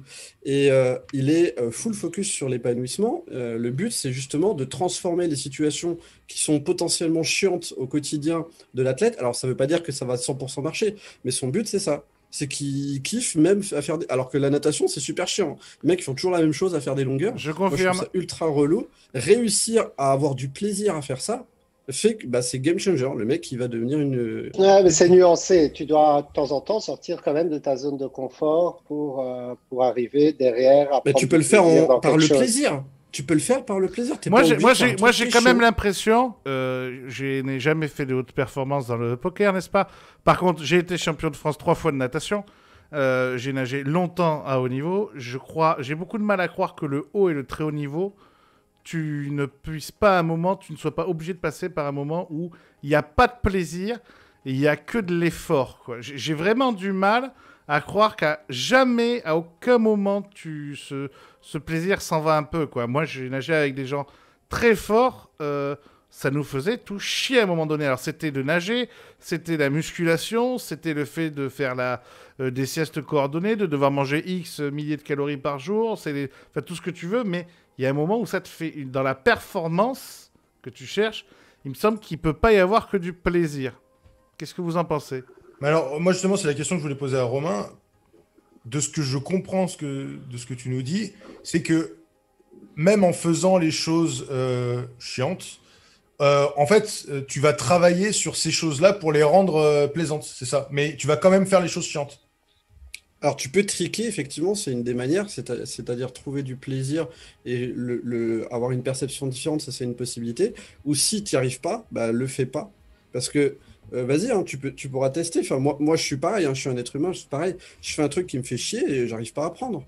Ça me fait chier, je vais me forcer. Ok, je suis un effort, mais ma capacité à apprendre et à intégrer des nouveaux concepts, elle est extrêmement faible. Donc, je préfère m'orienter, quitte à ce que mon action ça soit peut-être moins pertinente qu'une autre, mais si mon action est moins pertinente, mais j'ai du plaisir à le faire, j'estime que je vais bien mieux progresser et bien mieux apprendre. Alors après, c'est aussi parce que justement... tu penses pas qu'il y a des étapes obligées ? Mais non, mais tu vas pouvoir, tu vas arriver des fois à être à devoir te forcer à faire des choses. Oui, ça peut t'arriver. Mais l'idée, justement, moi, mon objectif personnel, que ce soit avec mes élèves ou avec moi, mon but, c'est de réussir à avoir le plus de plaisir le plus souvent possible. Ça ne veut pas dire qu'on y arrive tout le temps. Et oui, des fois, on est en échec. Mais mon souhait, mon objectif numéro 1, effectivement, il est orienté sur... On a du plaisir et on kiffe ce qu'on fait. Mais des fois, c'est pas forcément un échec. Des fois, c'est juste que dans telle catégorie, que ce soit joueur de poker, nageur ou ce que tu veux, il y a un moment donné où tu es contraint, obligé. La nature de la passion que tu as choisie te contraint ou t'oblige à passer par un moment que tu peux ni gamifier ou ni prendre du plaisir. C'est juste, là, faut bosser, point à la ligne, quoi. Bah, on peut trouver justement des solutions. Clément en a ouvert une de porte sur le fait de changer de méthodologie d'entraînement. Il y a aussi changer la perception. Donc là, on arrive sur le mental. C'est avoir une vision différente de l'entraînement. Ah mais David, te barre pas, ça va être bien un moment. Je suis là, je vous entends. Les amis, vous, sur ce passage-là, de devoir faire un effort ou d'arriver à prendre du plaisir constamment ? Bah, en fait, c'est toujours pareil. C'est où est-ce que tu es et où est-ce que tu vas aller. Si tu gagnes très bien ta vie comme tu fais de cette façon-là et que tu as besoin de faire aucun effort, GG et good luck pour le futur, tu vois. Si personne n'évolue et que tu continues à faire, à gagner autant et à prendre autant de plaisir, pourquoi pas. C'est si tu vas aller plus loin. Et puis tu parlais de pas de plaisir, je sais pas, mais ne serait-ce que apprendre les range préflop, tu vois, c'est du par cœur, c'est chiant, il faut passer par là, il faut le faire, c'est des efforts, tu vois, je crois pas que t'aies pris de plaisir Romain à faire ça. Donc de dire que tu peux tout faire en prenant du plaisir, c'est à mon sens faire du poker, en tout cas nous en tant que joueurs de poker professionnel, en fait, autre chose que notre job en fait, tu vois. Chance. Ouais, je suis assez d'accord avec tout ce qui a été dit. Ce que j'aimerais rajouter, c'est que moi je pense l'exemple parfait de celui qui cherche que du plaisir. Tu vois, dès que je fais quelque chose qui me fait chier, ça me fait chier et je fais pas. Bon. Et alors, oui, à un moment donné, il faut passer par des phases un petit peu reloues. Moi, ce que je peux dire, c'est que on pose souvent en stream la question pourquoi tu vas pas sur le .com jouer des buy-in supérieurs, machin et tout. Parce que je côtoie beaucoup de joueurs et je sais. J'ai le niveau que j'ai à l'heure actuelle, ok, je suis loin d'être le meilleur, loin d'être le pire, mais je sais les efforts que ça me demanderait d'aller plus haut et j'ai juste pas envie de les faire. Je suis très bien là où je suis, je me fais plaisir. Alors, il y a des côtés un petit peu relous comme apprendre les ranges, machin, etc., mais je suis pas prêt à faire les sacrifices pour aller plus haut. Ok. Alors bon, j'ai encore un exemple. Je suis encore un exemple un petit peu différent puisque aujourd'hui, est-ce que je suis un joueur, est-ce que je suis un streamer, machin, ou est-ce que ça c'est encore une autre question. Mais voilà, moi je suis très content. Moi j'estime que je joue en mid-stakes, tu vois, les 100, les 200, je jouerai jamais les 5000. Jamais. Ça ne m'intéresse pas. Enfin, c'est pas que ça m'intéresse pas, mais c'est que je suis pas prêt à faire les efforts pour aller si haut, quoi. C'est aussi simple que ça. Parce que c'est chiant, parce que j'ai pas envie, et le jour où je prendrai plus de plaisir, ben je sais plus qui avait dit ça un petit peu plus tôt, ben je ferai autre chose. Soit je jouerai à un autre jeu, soit j'irai dans une autre discipline, quoi, tout simplement. David, la notion de plaisir, toi, et de fois être obligé de faire Ouais, des efforts. c'est là où je suis nuancé, c'est que je pense que par exemple Clément disait que de temps en temps il joue alors qu'il prend pas de plaisir ou des choses comme ça. Moi personnellement, quand je joue et que j'ai pas envie de jouer, je fais encore l'erreur de temps en temps, quoi. Je perds toujours. Pareil. J'ai l'impression que quand tu joues, tu dois avoir l'envie, ça doit te faire kiffer. Je crois en ça, personnellement. Ça, c'est plus justement de la macro, c'est plus pour jouer mon meilleur jeu, j'ai besoin d'avoir vraiment l'envie et de la motivation. Et par contre, c'est vrai que de temps en temps, il faut sortir de sa zone de confort avant de... Voilà, par exemple, une connerie, mais je commençais à méditer et au début, ça me saoulait, j'aimais pas, quoi. Je me suis obligé. Je dis pas que je médite très souvent, mais je médite de temps en temps. Et le fait de m'avoir obligé, au bout d'un moment, j'ai pris du plaisir à le faire, mais ça a pris du temps. Et c'est comme ça dans plein d'aspects de la vie, c'est de temps en temps sortir de sa zone de confort pour et un peu sortir de sa zone de confort, que ça fait pas plaisir sur le court terme, mais tu sais que sur le long terme, ça va te faire plaisir. Après, je suis jamais passé effectivement à prendre des tableaux, des trucs, tout ce qui est théorie, ça m'a toujours saoulé. Et j'essaye de trouver d'autres chemins pour y arriver. Et c'est vrai que par moment, ça m'a inquiété. Je me suis dit, waouh, la plupart des meilleurs mondiaux, ils passent par des solvers, des trucs, et moi, ça m'amuse pas. Est-ce que je peux y arriver? Et au fur et à mesure, j'ai pris confiance que tu peux trouver tes propres chemins pour y arriver, des chemins qui te motivent et qui te font plaisir par rapport à ta personnalité et à tout ça.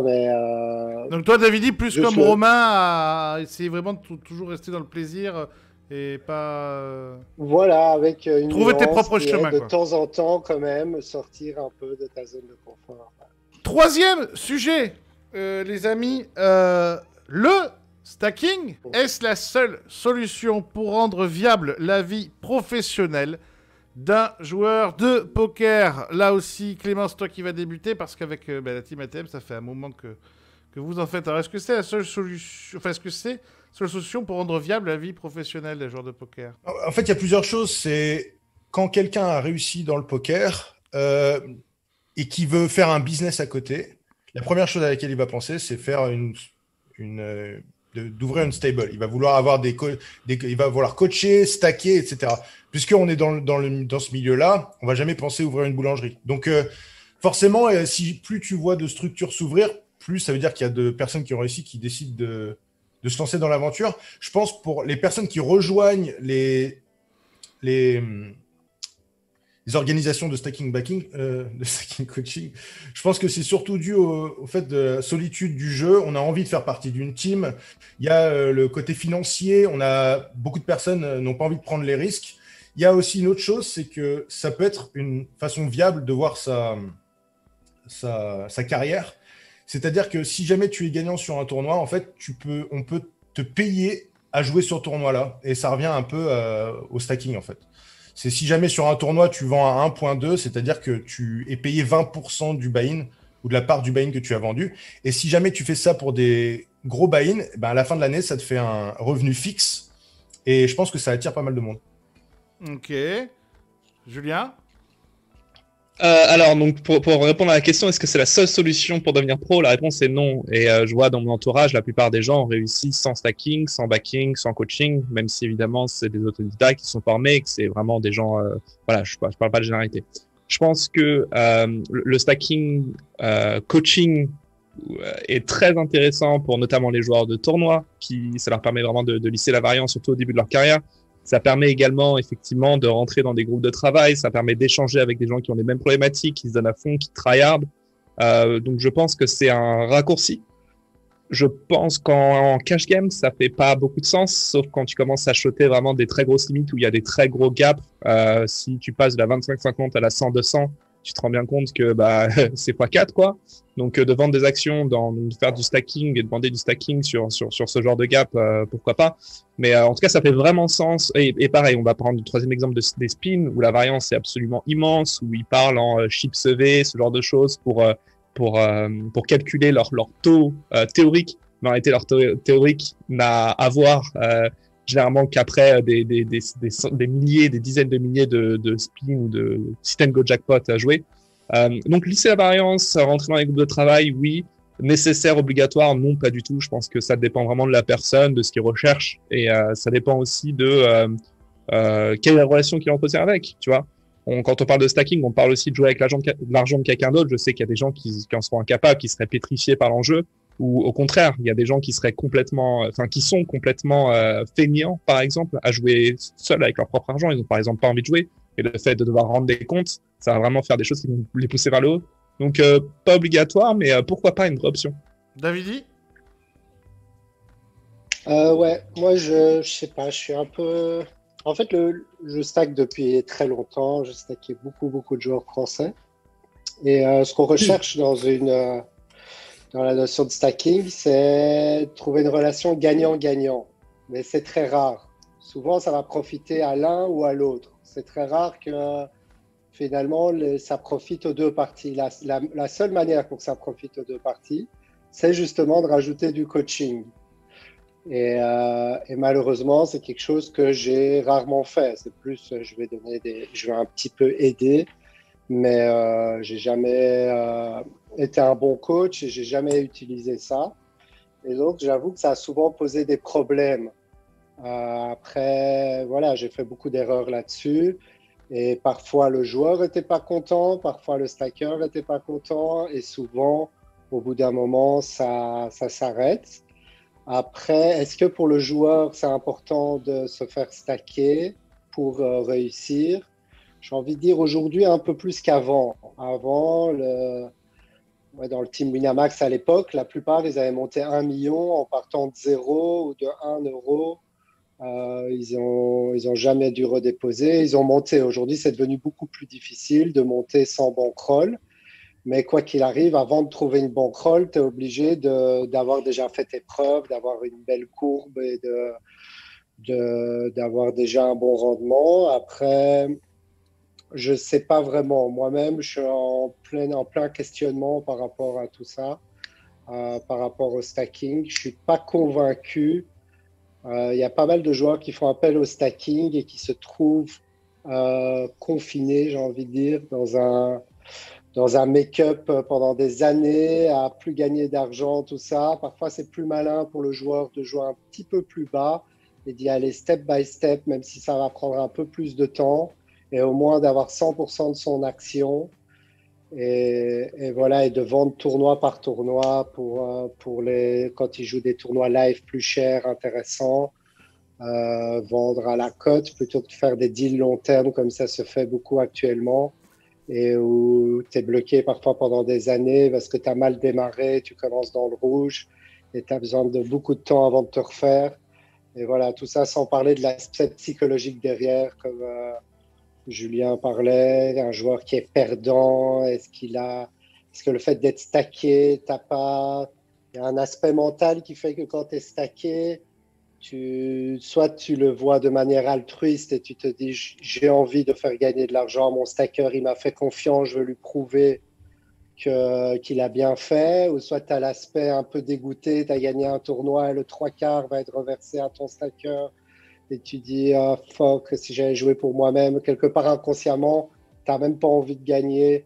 Et donc c'est vraiment tous des aspects compliqués, donc c'est vraiment du cas par cas. Et voilà. Après la question de base, je l'ai déjà oublié, de savoir si... Non, mais on est parti sur plein de trucs différents. Donc, Ouais. donc ça veut dire, toi tu dis que on le sait que tu as stacké longtemps. Ce sera à refaire. Tu disais là où ça peut être intéressant, c'est justement en rajoutant cette partie coaching. Ce sera à refaire. est-ce que tu rajouterais cette partie-là, quitte à ce que ce soit pas forcément toi qui le fasses, tu vois, mais dans ce cas-là, une structure comme avec ATM ou des choses comme ça? Est-ce que tu monterais un truc comme ça? Ou est-ce que tu referais juste pas de stacking? Voilà, le truc, c'est que voilà, c'est ça qui est particulier avec moi, c'est que j'ai une approche un peu, on va dire, abstraite et qui est difficile à coacher. Donc, par exemple, les poulains que j'ai même à l'heure d'aujourd'hui, je les redirige vers PioSolver, ce qui paraît bizarre. Alors que moi-même, je ne l'utilise pas. Je dis, il faut que tu bosses les solvers ou des choses comme ça, où ça va plus être eux qui me coachent que moi que je les coach. C'est plus eux qui m'aident beaucoup. Tu veux dire que quelque part, à étudier ma technique. Ça, c'est bon, ça. Tu stacks des gens pour qu'ils te coachent. Ça, c'est bon, ça. Voilà. Ça, c'est une nouvelle technique qui est sympa, ça. Ouais, c'est peut-être même une des raisons pour lesquelles je stack. C'est pour être vraiment tenu au courant de... J'aime bien stacker des jeunes et qui m'apprennent des choses. Et ouais, c'est même une des raisons pour lesquelles je stack. Donc, c'est vachement intéressant, ça. C'est ça qui s'appelle le stacking backing. Tu stacks et tu te fais coacher. C'est ça, c'est ça. Là, t'as du retour. Là, t'as un vrai retour. Okay. Ah, mais tu rigoles par rapport à ça, mais juste petite parenthèse, c'est que dans les années full tilt en mixed game, c'est ce que les Allemands faisaient. Ils backaient, et notamment, je pense à Isildur en Deuce to Seven, très très cher en 1000-2000 plus. Et avec un markup, donc il prenait, grosso modo, il donnait 110% des gains, ou quelque chose comme ça. Et en échange, en fait, il filmait ses sessions et il coachait les gars qui le stackaient. Et c'est pourquoi pas, en fait. C'est marrant. Ok. Romain, donc, toi, alors justement, parce que donc, c'est aussi toi du stacking coaching, donc. Ouais, enfin c'est ce qui s'y rapproche le plus, mais après ça reste différent. En fait, déjà la question c'est la seule solution pour rendre viable la vie d'un joueur professionnel, enfin la vie professionnelle d'un joueur de poker. Déjà, je pense que pour qu'on arrive à quelque chose de ce type-là, il faudrait que ce soit normalisé, qu'il y ait des centaines de structures. C'est comme, par exemple, on parlait des solvers ou du mental, le mental aussi. Pour que le mental devienne un élément fondamental, voire indispensable à la réussite, il faudrait que ce soit normalisé. Je ne pense pas qu'à l'avenir, ça se normalise. Si je prends en considération les résultats des stables et la manière dont les stables se créent et disparaissent, c'est quand même pas très stable comme univers. Quand on voit la plus grosse structure qui a disparu, qui a été BitB, hein. Enfin, elle est toujours active, mais beaucoup plus petite. Je sais pas, j'ai du mal à me dire que ça va être une norme. Donc, je pense pas du tout que ce soit la seule solution. Parce que, en fait, au final, si ça devient normalisé, au final, ça veut dire que celui qui va pas dans une structure, comme par exemple les footballeurs professionnels qui vont dans des centres de formation, il y en a qui passent pas par les centres de formation, mais il y en a très très peu. Et en fait, s'il y avait beaucoup de structures, ça deviendrait donc du coup très accessible. Et donc, du coup, celui qui va pas dans une structure pour pouvoir performer, bah, il aura un handicap. Voilà. Et donc, mais qu'est-ce qui dit qu'un centre de formation comme celui que toi t'as monté, ou une équipe telle que l'a montée Clément, aujourd'hui, vous êtes des cas assez atypiques, mais qu'est-ce qui dit que dans 10 ans, c'est pas justement la norme? Bah, je pense que Clément, dis-moi, mais je crois que tu n'as pas une ambition avec ATM, tu es plus dans un mode familial, petit groupe, qu'une expansion et créer un empire. Hein. Ouais, bah, je pense justement que c'est pas un business viable. On peut en parler peut-être un peu plus long. Vas-y, si ça t'intéresse, mais... Vas-y, c'est très intéressant. C'est pas un business viable, tout simplement parce que quand quelqu'un rentre dans ta structure et qui joue par exemple les 20 euros, il va vouloir directement jouer les 50 euros. Donc, il va falloir lui dire, OK, tu joues les 20 euros, je vais te coacher pendant tant de temps. Chaque heure de coaching te coûte. Nous, en fait, dans notre structure, on compte pas le nombre d'heures qu'on fait et on rapporte pas à la fin de l'année combien on a gagné par rapport au temps qu'on a passé, tu vois. Donc, si jamais quelqu'un coach dans notre structure et qui demande à être payé tant de l'heure, je suis persuadé que ça ne fonctionnerait pas. Tu vois, c'est vraiment parce que on ne compte pas et qu'on ne sait pas combien on gagne et on ne sait pas combien d'heures on a passé que ça marche. Même si on gagne bien, ça m'étonnerait que comme business plan, ça soit une bonne idée. Ok. Romain, pour revenir à ce que tu disais. Ouais, bah c'est le constat, si on regarde justement les structures, c'est quand même assez compliqué. D'un point de vue business, pour les structures, hein, je parle de la position des structures, c'est assez compliqué. Après, c'est assez récent, donc je pense que c'est aussi une question de temps, qu'il faut trouver un système. Davidi a partagé son expérience et c'est pas le seul, hein, j'en ai parlé à plein de personnes. Ça reste quand même difficile au niveau des structures, mais parce que c'est encore jeune, ça s'est pas vraiment professionnalisé et les personnes qui sont à la tête et à l'origine des structures, c'est avant tout des joueurs de poker. Et là, on est en train de parler d'être entrepreneur. C'est pas du tout les mêmes skills et les mêmes enjeux. Donc c'est pour ça que du coup, je pense que on se retrouve avec des structures qui ont pour ambition de pouvoir proposer quelque chose d'avantageux aux joueurs et aussi de créer un business. D'ailleurs, la majorité des business qui marchent, c'est avant tout des systèmes d'affiliation avec le format Spin, Expresso, et pas vraiment le format MTT, quoi. Donc je pense qu'on est encore au tout début et que le modèle qui fonctionne pour les deux parties, il n'est pas encore avéré. D'ailleurs, c'est pour ça aussi que notre sœur, on a un peu cette particularité. On a créé un centre en live et on met vraiment l'accent sur la formation dans l'objectif de conserver les joueurs tout au long de la carrière. Alors que les systèmes actuels qui sont proposés, c'est plutôt un passage. Le joueur, il va dans la structure et puis il reste un certain moment et après, très souvent, il s'en va. Et c'est pour ça que d'ailleurs, les structures ne fonctionnent pas. L'un des fondateurs de BitBuild expliquait justement que c'était le problème majeur, c'est qu'il venait, il se formait, il s'en allait. Donc financièrement, c'était pas viable en termes de business. Et moi, personnellement, je pense que ça restera quand même des exceptions. J'ai du mal à voir que ça se normalise. C'est toujours une bonne chose que ça se normalise pas, parce que ça veut dire que ceux qui prennent cet avantage-là, et je pense que c'est surtout destiné à des gens qui ont des grosses ambitions, parce que simplement être joueur professionnel, genre... par exemple, Adrien, il le dit en toute sincérité, et c'est tout à son honneur, des profils comme Adrien n'ont pas forcément d'intérêt et ça va être compliqué de voir un avantage de prendre ce genre d'option. Mais celui qui va atteindre le haut niveau, forcément, en passant par une structure, il va avoir une probabilité vraiment bien plus grande en le faisant avec la structure qu'en étant seul. Adrien, justement, pour Alors, conclure. c'est... pour moi, il y a plusieurs questions là, il y a plusieurs points déjà. Si on prend la question du stacking pur, ma réponse est un majuscule à la question, est-ce que c'est indispensable? Non.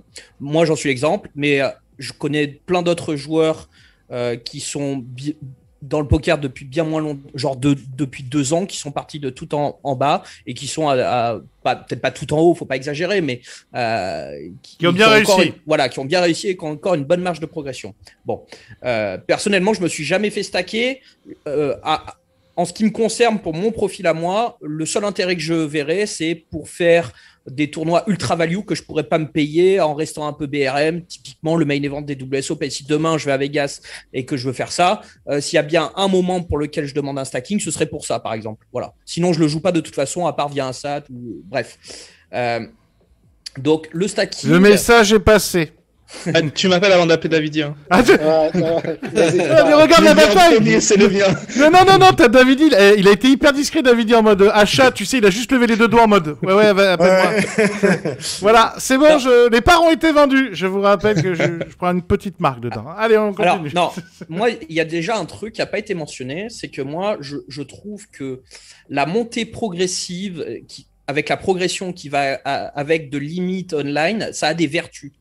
Ça a des vertus.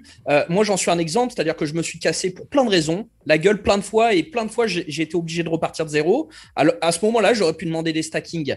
Mais ça t'apprend plein de valeurs qui sont indispensables, je trouve, à la survie dans ce milieu-là, qui est un milieu très dur. Ça t'apprend la résilience, ça t'apprend de te remettre en question, une remise en question permanente, etc., etc. Ça t'apprend la valeur de l'argent, ça t'apprend plein de choses qui, pour moi, sont importantes, auxquelles on n'a pas parlé aujourd'hui. Donc, oui, je vois certains intérêts à dire, tiens, bah, toi, tu es sur les 5 euros, tiens, je vais te mettre sur les 50. Mais je trouve que ça va un petit peu dans le sens de notre société actuelle où le mec commence le poker, il se dit, dans 1 an, il faut que je sois là le plus vite possible, quoi. Et tout va dans ce sens à l'heure actuelle. Tout va dans ce sens. Les gens ne cherchent même plus les connaissances. Il faut qu'elles leur tombent dessus directement. Il faut qu'ils aient un coach, machin, qui commence avec 10 cas de bankroll, machin et tout, tu vois. Alors, bon, dans le lot, tu trouveras des exemples pour lesquels ça marche, mais je sais pas si c'est la bonne direction, tu vois. Moi, ça m'intéresse pas, c'est pas vers là que je vais, tu vois. Bon, après, il y a une deuxième question là-dedans, qui est la question du stacking coaching. Et j'ai bien aimé la remarque de Clément avec Romain tout à l'heure là. C'est-à-dire que pour moi, ce qui est le plus intéressant là-dedans, c'est la notion de coaching. Alors, quels sont tes choix? Soit tu prends un coach. Ça coûte cher si tu veux un coach de qualité, machin, c'est un vrai budget. Soit tu fais du coaching for profit, un truc comme ça qui commence à être de plus en plus. Soit voilà, tu vas dans des structures, un petit peu comme ATM ou comme Nutser. Et là, pour le coup, je vois un vrai intérêt, mais plus pour la partie coaching que stacking, quoi. Et pour moi, ça c'est un des intérêts forts, à savoir être avec des coachs de qualité qui maîtrisent leur sujet, etc. Mais la chose la plus importante dans le fait pour moi de rejoindre une structure comme ATM ou comme Nutser, c'est l'effet groupe et le réseau que ça va te créer. Voilà. C'est possible, en partant de zéro, tout seul, sans rejoindre une structure, de te créer un réseau. Mais ça va prendre beaucoup plus de temps. Tu vas aller de personne en personne, tu vas rarement trouver les bons profils. Si tu rejoins ATM demain, alors j'ai jamais été chez ATM, c'est des suppositions que je fais. J'ai certes parlé à beaucoup de joueurs qui y sont passés, mais c'est des suppositions. Si tu rejoins ATM demain, tu te fais direct ton réseau de gens qui déjà ont été triés et sélectionnés, sont motivés, ont à peu près les mêmes ambitions que toi, etc., etc. Et ça, on le sait tous et tout le monde le dit tout le temps, que si tu veux réussir aujourd'hui dans le poker, tu peux peut-être le faire seul, mais être entouré, avoir un réseau solide, c'est un gros plus et c'est un gros accélérateur de succès, quoi. Ok ? Et c'est pareil pour Nutser.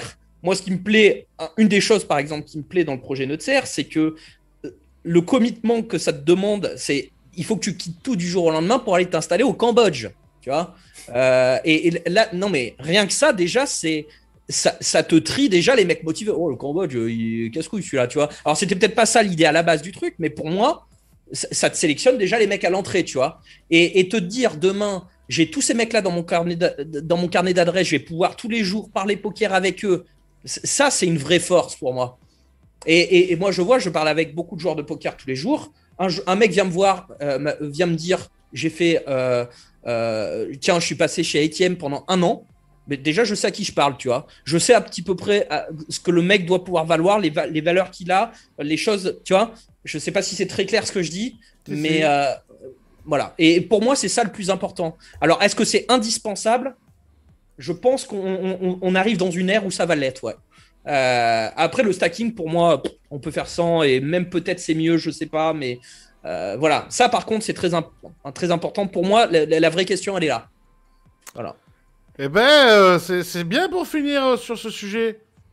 Dernier débat, les amis, et là, c'est chacun comme on a envie. Hein. On fait un peu nos directeurs, voilà. Nous sommes un peu patrons de room, patrons du poker, et on se pose la dernière question du jour avant les vacances.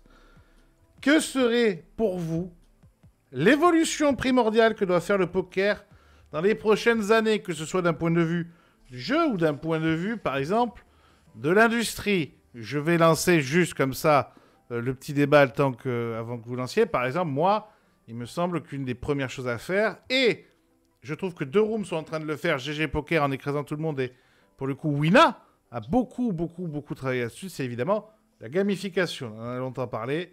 Je pense que moi, c'est quelque chose de primordial pour moi. C'est mon point de vue en tant que dans l'industrie. Qui veut répondre à cette question en premier ? Allez ! Je vais commencer vite fait, mais je suis totalement d'accord et je crois que c'est Romain qui en avait parlé au tout départ, c'est la gamification. Pour moi, c'est la base. Pourquoi ? Parce que la base du jeu, c'est le bien-être et le fun du récréatif. Voilà, si tu perds ça, tu perds tout. Ok, et donc je pense qu'on est à des années-lumière, même si effectivement, comme tu le dis, GG Poker commence un petit peu. Attends, ils commencent à donner un petit coup de pied dans la fourmilière. Mais je veux dire, les gars, ça fait 10 ans que ça n'a pas évolué, quoi. Et moi, je le vois parce que je suis streamer. Streamer un tournoi de poker et qui est le format qui marche le mieux à l'heure actuelle, c'est 6-7 heures de live, c'est chiant, tu vois. Et je vous rappelle juste qu'a dit la phrase de Elki dans un poker débat disant « Il n'y a rien de plus chiant que jouer un tournoi de poker en online. » Genre monotable et tout, c'est relou, quoi, tu vois. Donc, moi, je pense, et je suis convaincu que c'est ça, que c'est le mot, c'est gamification. Voilà. Bon, la deuxième chose que j'aimerais dire, c'est rendre hommage à ce que je fais. C'est un petit peu... Non, c'est Twitch. Pour moi, Twitch, c'est un gros c'est un gros plus de ces dernières années, c'est que les jeux d'argent et notamment le poker étaient acceptés sur Twitch. Parce que pour ceux qui connaissent pas trop la plateforme, à la base sur Twitch, il y avait que du jeu vidéo. Ils voulaient pas ça, ils voulaient pas en entendre parler. C'est arrivé dans un second temps. Je sais pas, il y a peut-être 5-6 ans. Et ça, pour moi, ça fait beaucoup de bien en termes de visibilité au poker. Alors, c'est dur à Quantifié. quantifier exactement, mais moi, je vois tous mes petits neveux ou quoi. Comment ils font? Ils veulent trouver le dernier jeu à la mode. Ils regardent les jeux les plus populaires sur Twitch. Tiens, celui-là, je le connais pas, je vais aller découvrir. Et ça, c'est les joueurs de demain. Tu vois. Et donc là, on parle de futur, on essaie de faire des choses, de prédire un petit peu l'avenir. Pour moi, Twitch, ça a une vraie place. Et voilà, pour populariser, pour montrer au poker que ça existe, etc., à tous les joueurs de demain, quoi, qui, à mon avis, une bonne partie des joueurs de demain le découvriront via Twitch. C'est mon avis. Voilà. Davidi. J'ai pas encore la réponse à cette question. Vas-y, fais le tour. Julien. Je réfléchis. Donc, Adrien a parlé de la gamification, de l'aspect entertainment. Donc, ça, je suis complètement d'accord. L'aspect des médias via Twitch, ça, c'est clair que ça a vraiment été un super truc. Je veux parler, moi, de l'aspect sécurité. Donc, pour moi, c'est essentiel. C'est aujourd'hui de tout simplement, lorsque tu joues, ne jamais avoir le doute il y a un bot en face de toi ou il y a quelqu'un qui utilise un RTA. Et pour moi, c'est peut-être un des vrais steps à faire, en tout cas dans les limites auxquelles on joue tous là ici, par rapport au room. Le deuxième point que je voulais amener, c'est éventuellement créer une sorte de fédération mondiale qui ferait que aujourd'hui, c'est pas un free roll de tricher sur une room. Aujourd'hui, il faut savoir que si tu te fais bannir sur PokerStars, t'es pas banni sur 888 ou Party ou Winamax. Et ça, c'est quelque chose d'important parce que c'est honteux qu'un joueur se fasse ban d'un site parce qu'il a utilisé un bot, par exemple, et puis jouer sur un autre site. Et donc, je parle ça du online, je parle également du live. Et en remettant sur la table cette histoire de Sam Sovrel qui fold de sa main à 5 left ou 6 left du 100K pendant les WSOP et que son fold lui rapporte 150K et que, admettons qu'il soit banni de WSOP, il puisse quand même jouer des EPT ou de WPT. C'est complètement fou, je trouve. Donc, pour moi, l'idée, c'est d'une part vraiment axé sur toujours rendre le jeu plus fun, plus attrayant, et d'autre part, lorsque la personne joue, de se dire qu'elle joue avec des gens legit, qui ne trichent pas, et que la partie n'est pas truquée. Et je sais pas si le poker n'était que du live et que tu allais c'était il y a 20 ans ou 25 ans, tu allais dans une arrière-salle d'un restaurant, ta seule préoccupation, c'était que la game soit legit, en fait. Et j'ai l'impression qu'aujourd'hui, cette problématique disparaît un peu, alors qu'elle est peut-être pas au centre des discussions, mais très importante en tout cas. Ok. Romain. Pour ma part, il y a un petit peu d'Adrien dedans. Je pense que, alors après, il y a le Covid qui a dû sûrement jouer, mais à mon sens, je pense que le plus important, c'est avant tout le fait qu'il y ait un maximum de joueurs. Et donc, c'est les communautés. Je trouve que elles sont assez mises de côté et pas vraiment valorisées. Alors, Winamax est d'ailleurs la plus active et c'est tout à son honneur.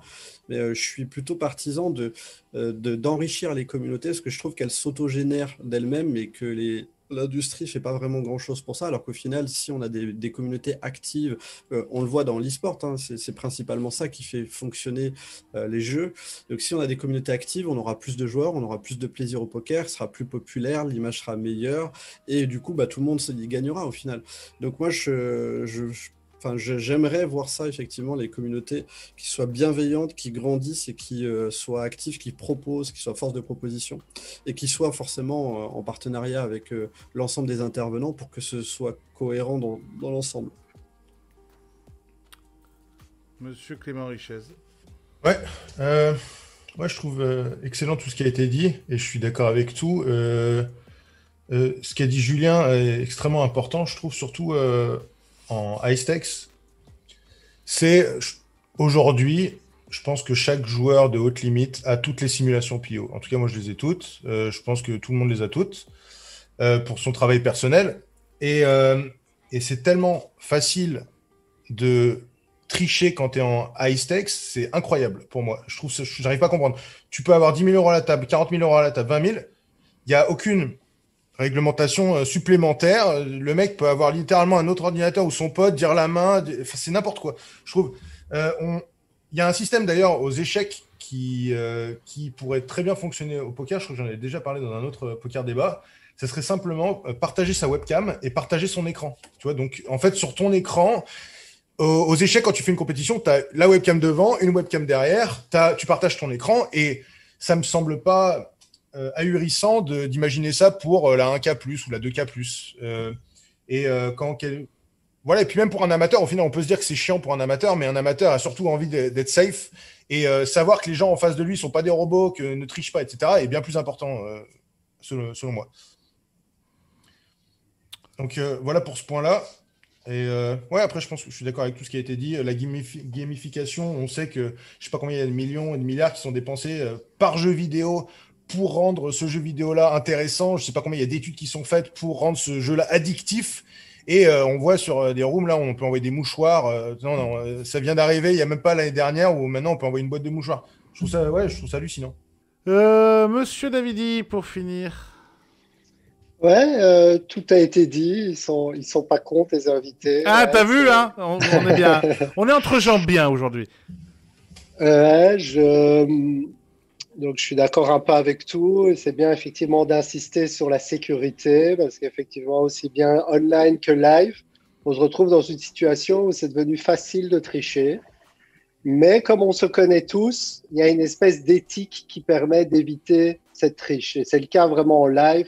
Tu joues des tournois Super High Roller à très cher et tu as un quart du fil qui est allemand, qui sont potes et tout ça, qui ont des intérêts communs, des swaps et tout ça. Toi, tu te retrouves à la bulle et tu as peur qu'un joueur que personne veuille s'éliminer entre eux. Et tu constates qu'il y a une certaine éthique qui font que les gens jouent le jeu malgré tout. Et c'est quelque chose de positif. Mais après, jusqu'au jour où tu vas tomber sur des joueurs un peu moins honnêtes et qui vont profiter de tout ça. Et donc, effectivement, il faudra malgré tout un moment qu'il y ait des règles plus à imposer. L'idée de Clément sur les webcams, c'est pour moi une bonne idée. C'est ce genre d'idée où on sera obligé de passer par là parce qu'on ne peut pas jouer et miser sur l'honnêteté des gens à l'infini comme ça. Et puis un deuxième point que je voulais parler, c'est le live qui finalement a beaucoup souffert maintenant depuis plus d'un an.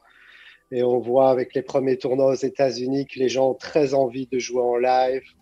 Donc, je pense Les États-Unis, que d'ailleurs, je te coupe juste, excuse-moi une toute petite seconde, mais entre guillemets, Yo Viral m'a envoyé un message en m'expliquant que ils viennent de faire donc le record mondial, si j'ai bien compris, sur un WPT, alors que il n'y a aucun étranger, qu'il fallait encore les plexis et les masques. Ça ce qui te montre qu'il y a une appétence à repartir jouer énorme, quoi. Ouais, donc voilà, dans l'évolution, j'espère que le live, je suis confiant que le live va prendre une grande place dans le poker, dans l'évolution du poker, et qu'il y a beaucoup de choses à faire en live.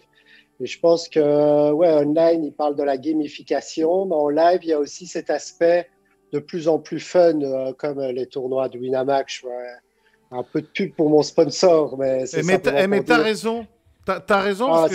Pour dire des tournois comme Dublin, des tournois comme Sismic, c'est pas juste un tournoi de poker. Ouais, mais c'est ça qui est incroyable. Ouais.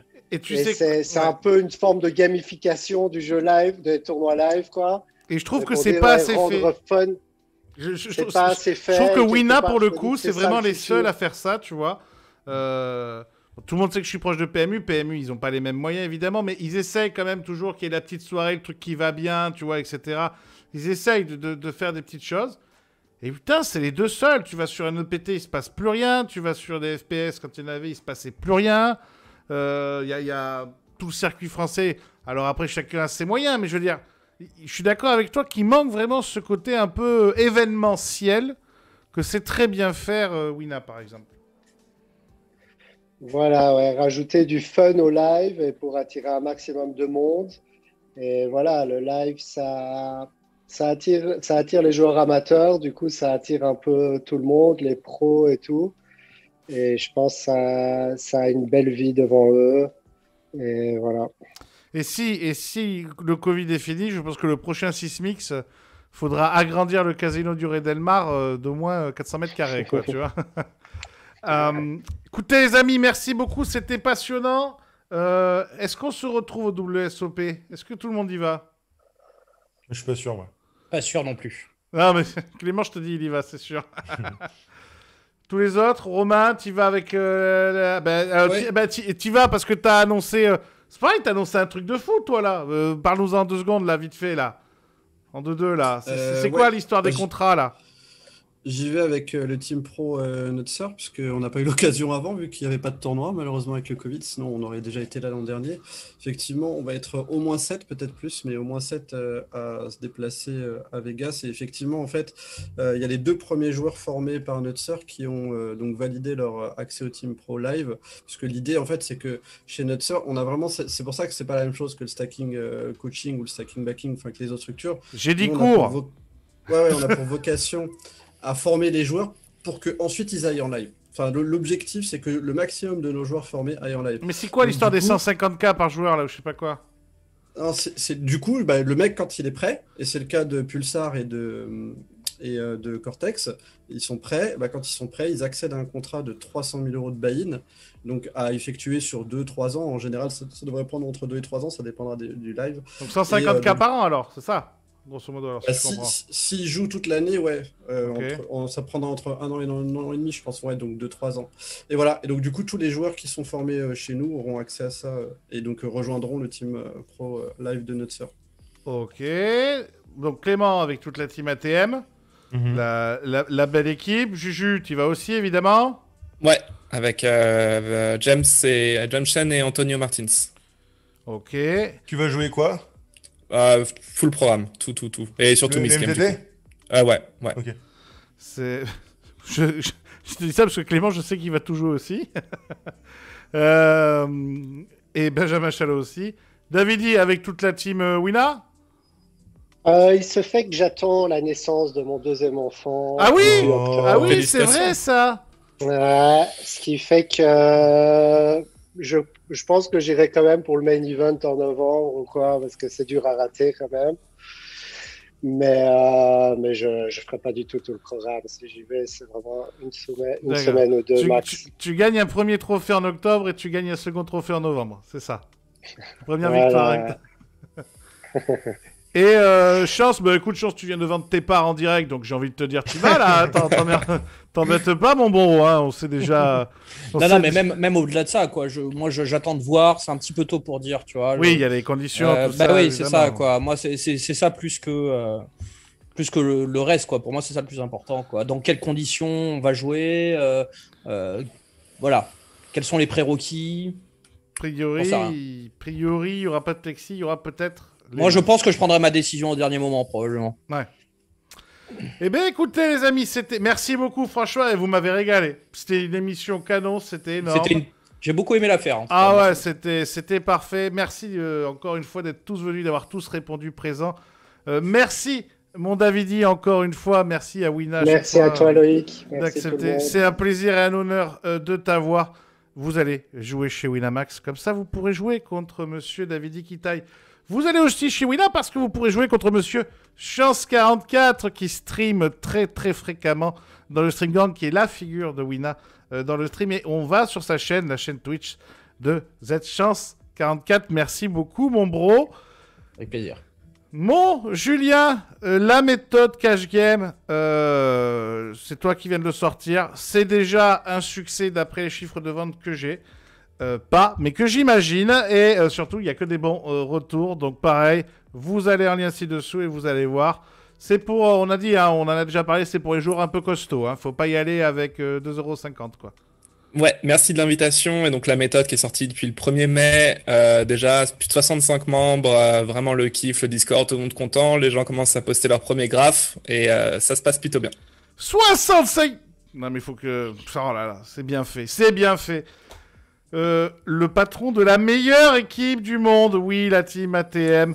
Je vous inviterai bien à y aller, mais comme il a dit un jour dans un poker débat, de toute façon, vous êtes nuls, vous n'y rentrerez pas. Merci, mon Clément. Des rumeurs insistantes Je passe sur vraiment pour un connard. Hein, mais merci. Des rumeurs insistantes sur un beau projet à venir dans les prochaines semaines. Voilà. Suivez-nous et suivez la Team ATM et Poker Academy. Parce qu'on leur fait des Tout à bisous. fait, surtout Poker Academy. Parce qu'on leur fait des bisous. Et enfin, le patron de la meilleure formation du monde, décidément, je prends des chèques de partout. C'est monsieur Romain Nussmann. Des nouvelles offres. Ils vont sur tous tes réseaux sociaux, Romain, pour voir tout ce qu'il y a. Ouais, il y a plein de news qui vont arriver, donc il y a de quoi faire dans les mois à venir, effectivement. Et puis, si vous aimez... Et il y a, on est d'accord, moi j'ai les infos un peu en avant-première, on est d'accord qu'il y a un nouveau centre?